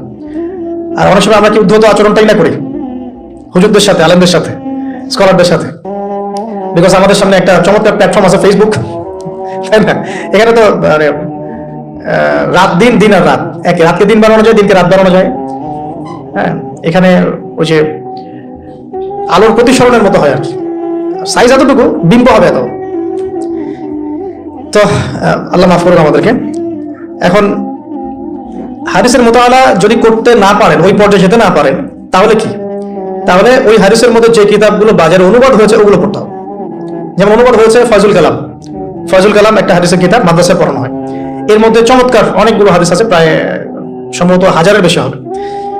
এরপরে মোতালা করতে পারেন আপনি মিশকাতুল মাসাবিহ, এই বইটা অনুবাদ হয়ে গেছে, এটা ভালো কিতাব মাশাআল্লাহ। এরপরে আছে রিয়াদুস সালেহিন, এটাও একটা চমৎকার কিতাব। বুলুগুল মারাম মিন আদিল্লাতিল আহকাম, এটা একটা কিতাব আছে, এটাও মোতালা করতে পারেন হাদিসে। এরপরে আছে আপনার এখন যেটা বলছি ইসলামিক ফাউন্ডেশন হয়েছে অনেক আগেই। এছাড়া বাংলা বাজার ঢাকায় যে ইসলামিক লাইব্রেরিগুলো, প্রকাশনা সংস্থাগুলো আছে, তারা মোটামুটি আবু দাউদ, তিরমিজি, নাসাই, ইবনে মাজাহ, কোন প্রকাশনী বুখারী মুসলিমের কিছু ভার্সনও অনুবাদ করেছে। তবে এই উঁচু লেভেলের হাদিসের কিতাবগুলো শুরুতেই হাত দেওয়া যাবে না, এটা একটা মাথায় রাখবেন। শুরুতেই এই বড় বড় কিতাবগুলো হাত দেওয়া যাবে না। প্রথমে মানে আমরা তো আগে এসএসসি ইন্টার পাস করে এখানে আসছি না, নাকি আগে ডাইরেক্ট এখানে পড়তে হয়েছে? একই বিষয়। ওরকম ফয়জুল কালামের মতো বইগুলো আগে পড়তো, ফয়জুল কালাম, আলফিয়াতুল হাদিস, রিয়াদুস সালিহিন, এগুলো আগে পড়বে, তারপরে গিয়ে যদি যোগ্যতা হয় ওই বইগুলো হাত দিবেন। তবে অনেক সময় দেখা যাবে একটা হাদিস বুঝতে পারছেন না, কোরআনের আয়াত বুঝতে পারছেন না, ওই অবস্থাতেই ওই হাদিস এবং ওই কোরআনের আয়াতকে রেখে দিবেন। এটাকে নিয়ে কোনো রকমের কনক্লুশনে চলে যাবেন না, আর ওইটাকে নিয়ে প্রচার করতে যাবেন না। বরং এগুলোকে একত্রিত করে সপ্তাহে একদিন আবার আলেমের কাছে চলে গেলেন, ওস্তাদ এগুলো বুঝি নাই, লাস্ট উইকে আমি এগুলো পড়েছি, এটা বুঝি নাই, তিনি বুঝিয়ে দিবেন ইনশাআল্লাহ। এগুলো পড়াশোনা। এর পাশাপাশি আমি বলছি বিষয়ভিত্তিক ইতিহাসের বই চলে আসছে, ইসলামের ইতিহাসের বই চলে আসছে, তারপর সিরাতের অনেক বই বাজারে চলে আসছে, প্রায় 40-45টা বই পাওয়া যায় সিরাতের এখন বাংলাদেশে। তারপরে ফিকহের অনেক বই অনুবাদ হয়ে গেছে। এছাড়া আকিদার অনেক বই পাওয়া যায়। সবচেয়ে ভালো হয় যে আকিদার তাহাফিয়া বইটা পড়তে পারেন, এই বইটা পড়লে অনেক চমৎকার হবে। এর পাশাপাশি বরেণ্য ওলামায়ে কেরামদের বই পড়বেন। মানে বরেণ্য ওলামায়ে কেরাম কারা? যারা পুরো ইসলামিক বিশ্বে স্বীকৃত, যারা কোনো সাম্প্রদায়িকতা বিলং করেন না, যে আমি এই সম্প্রদায়ের মানুষ, আমি ওই সম্প্রদায়কে মুসলিম মনে করি না, এরকম না। যারা বরেণ্য রিনাউন্ড ওলামায়ে কেরাম সারা ওয়ার্ল্ডে। এই যে বললাম আল্লামা তাকি উসমানী হাফিজাহুল্লাহ, একজন বরেণ্য আলেম, তার যে কোনো কিতাব চোখ বন্ধ করে পড়তে পারেন, কোনো সমস্যা নেই। বাংলাদেশে আব্দুল মালিক সাহেব হাফিজাহুল্লাহ, মারকাজুদ দাওয়ার পরিচালক, একজন বরেণ্য আলেম। আশরাফ আলী থানভী রাহিমাহুল্লাহ একজন বরেণ্য আলেম। হানাফি কওমের ফিকহে এরকম অনেক বরেণ্য ওলামায়ে কেরাম আছেন। তারপরে আরবের মধ্যে এমন অনেক বরেণ্য আলেম আছেন, শাইখ উসাইমিন, শাইখ বিন বাজ, সালেহ আল ফাওজান, এরকম অনেক বড় বড় আলেম আছে যারা রিনাউন্ড ওলামায়ে কেরাম। তাদের কিতাবগুলো আপনি পড়তে পারেন, কিন্তু যাদের মানে লেখা এবং গবেষণাগুলো ছাত্র পর্যায়ের, এগুলোকে আপনি প্রামাণ্য বই বানাবেন না। তো প্রামাণ্য বই পড়বেন আর আলেমের সাথে সম্পর্ক রাখবেন। দুটো যখন একসাথে থাকবে তখন আপনি কিছু আটকে গেলেও তার সাথে পরামর্শ করে একটা কনক্লুশন খুঁজে পাবেন। এগুলো হলো জাস্ট বই সংক্রান্ত কথা বললাম। এখন এগুলো হচ্ছে সবচেয়ে বড় বিষয়টা হচ্ছে, এগুলোর চাইতে বেশি বড় বিষয় হচ্ছে যে কোনো একজন, অন্তত পক্ষে একজন, আপনি যারা 10 জনের সাথেও রাখতে পারেন, কিন্তু অন্তত পক্ষে একজন মুহাক্কিক আলিমের সাথে আপনি সম্পর্ক রাখবেন পরামর্শের জন্য। অন্তত পক্ষে একজন মুহাক্কিক আলেমের সাথে, মানে হকপন্থী মুহাক্কিক আলেমের সাথে আপনি সম্পর্ক রেখে চলবেন। এটা অনলাইনের যুগ, এটা তো কিন্তু সহজ। আর সম্পর্ক শুধু অনলাইন কেন্দ্রিক হবে এমনটাও বলছি না। তার সাথে সাক্ষাৎ করবেন, তার কাছে নসিহত নেবেন, তার কাছে গিয়ে কিছু পড়বেন, হ্যাঁ, তাকে দেখবেন তিনি কিভাবে আমল করেন, ব্যক্তি জীবনে তিনি কেমন, তিনি আপনাকে কি নসিহত করেন, তার সাথে মিশবেন। সহবত মানে কি? মানে আমরা কি শুধু টিচারদের মানে পড়াশোনাগুলোই ফলো করি না, টিচারকে দেখিও বটে। আমরা বস্তুবাদী এডুকেশনের ক্ষেত্রে হয়তো অত কেয়ার করি না, টিচার যেটা পড়াচ্ছেন ওটা জাস্ট টুকে নেই, পরীক্ষা পাস করলেই হইল। আমরা টেন্ডেন্সি এমন, কিন্তু ইসলামিক এডুকেশনটা কিন্তু এমন নয়। সাহাবায়ে কেরাম রাদিয়াল্লাহু আনহুম আজমাইন, তারা এই আমাদের মতো কাগজের বই পুস্তক পড়ে ইসলাম শেখেন নাই। কিভাবে শিখেছেন তাহলে? সরাসরি নবীকে দেখে শিখেছেন। নামাজ পড়তে গিয়েছেন, দেখেছেন নবী কেমন করে নামাজ পড়েন, দেখছেন নবী কেমন করে হাঁটেন, দেখছেন নবী কেমন করে কাপড় পরেন, দেখছেন নবী কেমন করে আতর ইউজ করেন, কেমন করে তিনি হাসেন, কেমন করে মানুষের সাথে মেশেন, হ্যাঁ, কথা বলার সময় কেমন করে মানুষের দিকে তাকান।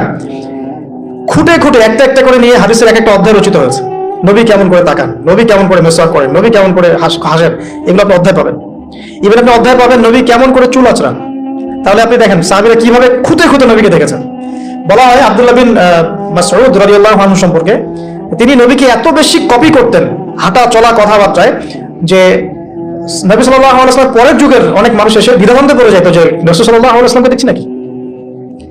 এমন ভাবে কপি করতেন, এমন ভাবে। সো এখানে আমি সহবতের বিষয়টা বোঝাতে যাচ্ছি যে কোনো অন্তত পক্ষে একজন মুহাক্কিক আলেমের সাথে সম্পর্ক রাখবেন। অন্তত একজন, আপনি চাইলে 10 জন, 20 জন, 50 জনের সাথে রাখতে পারেন। অন্তত পক্ষে একজন, যাকে দেখে আপনি শিখবেন, আপনার স্টাডিগুলোকে, আপনি যেটা সমস্যা ফেস করছেন সেগুলোকে তার সামনে পেশ করতে পারেন। এটা আমি খুঁজে দিব না আপনাদেরকে, নাম বলেও দিব না, আমি কার সাথে সম্পর্ক রেখে চলে এটা আমি বলবো না, এটা আপনাকে খুঁজে বের করতে হবে। তবে এখানে আমি একটা কথা বলে দিব,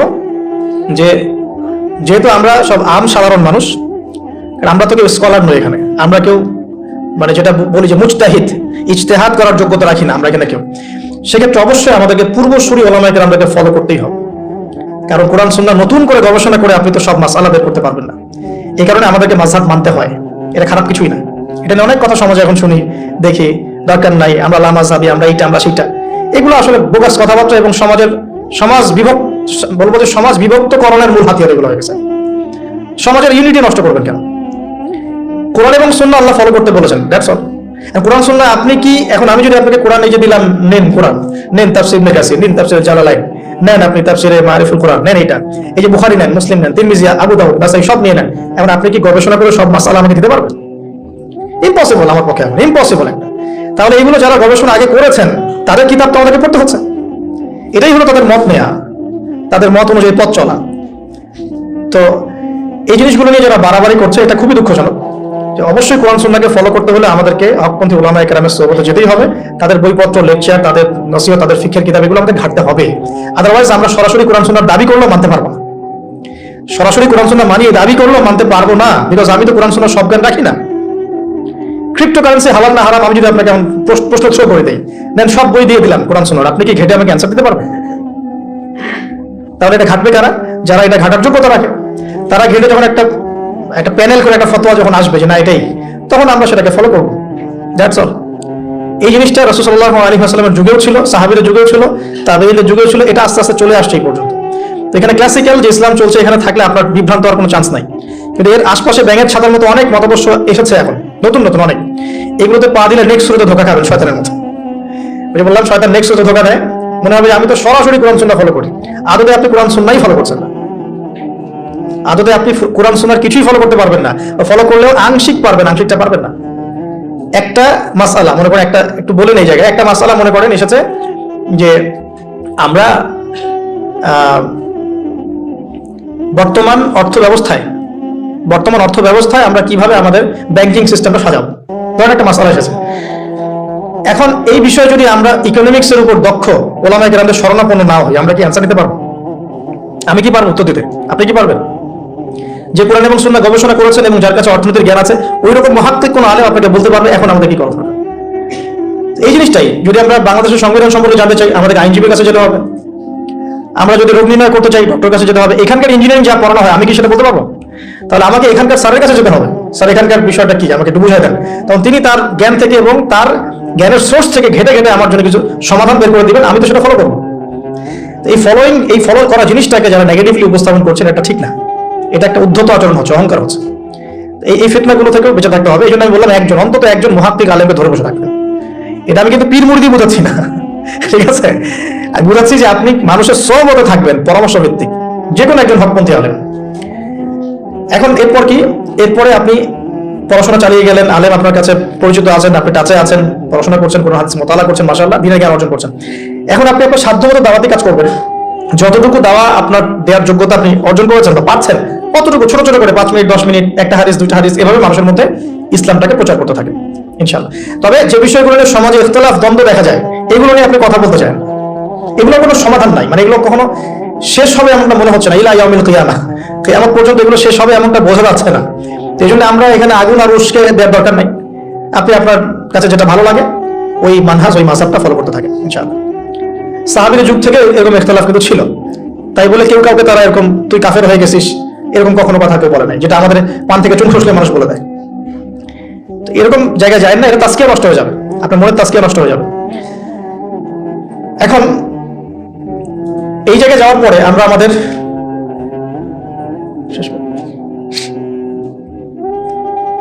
আচ্ছা ঠিক আছে, এরপরে আপনি বা আমি আমাদের কর্মক্ষেত্রটা সাজাবো।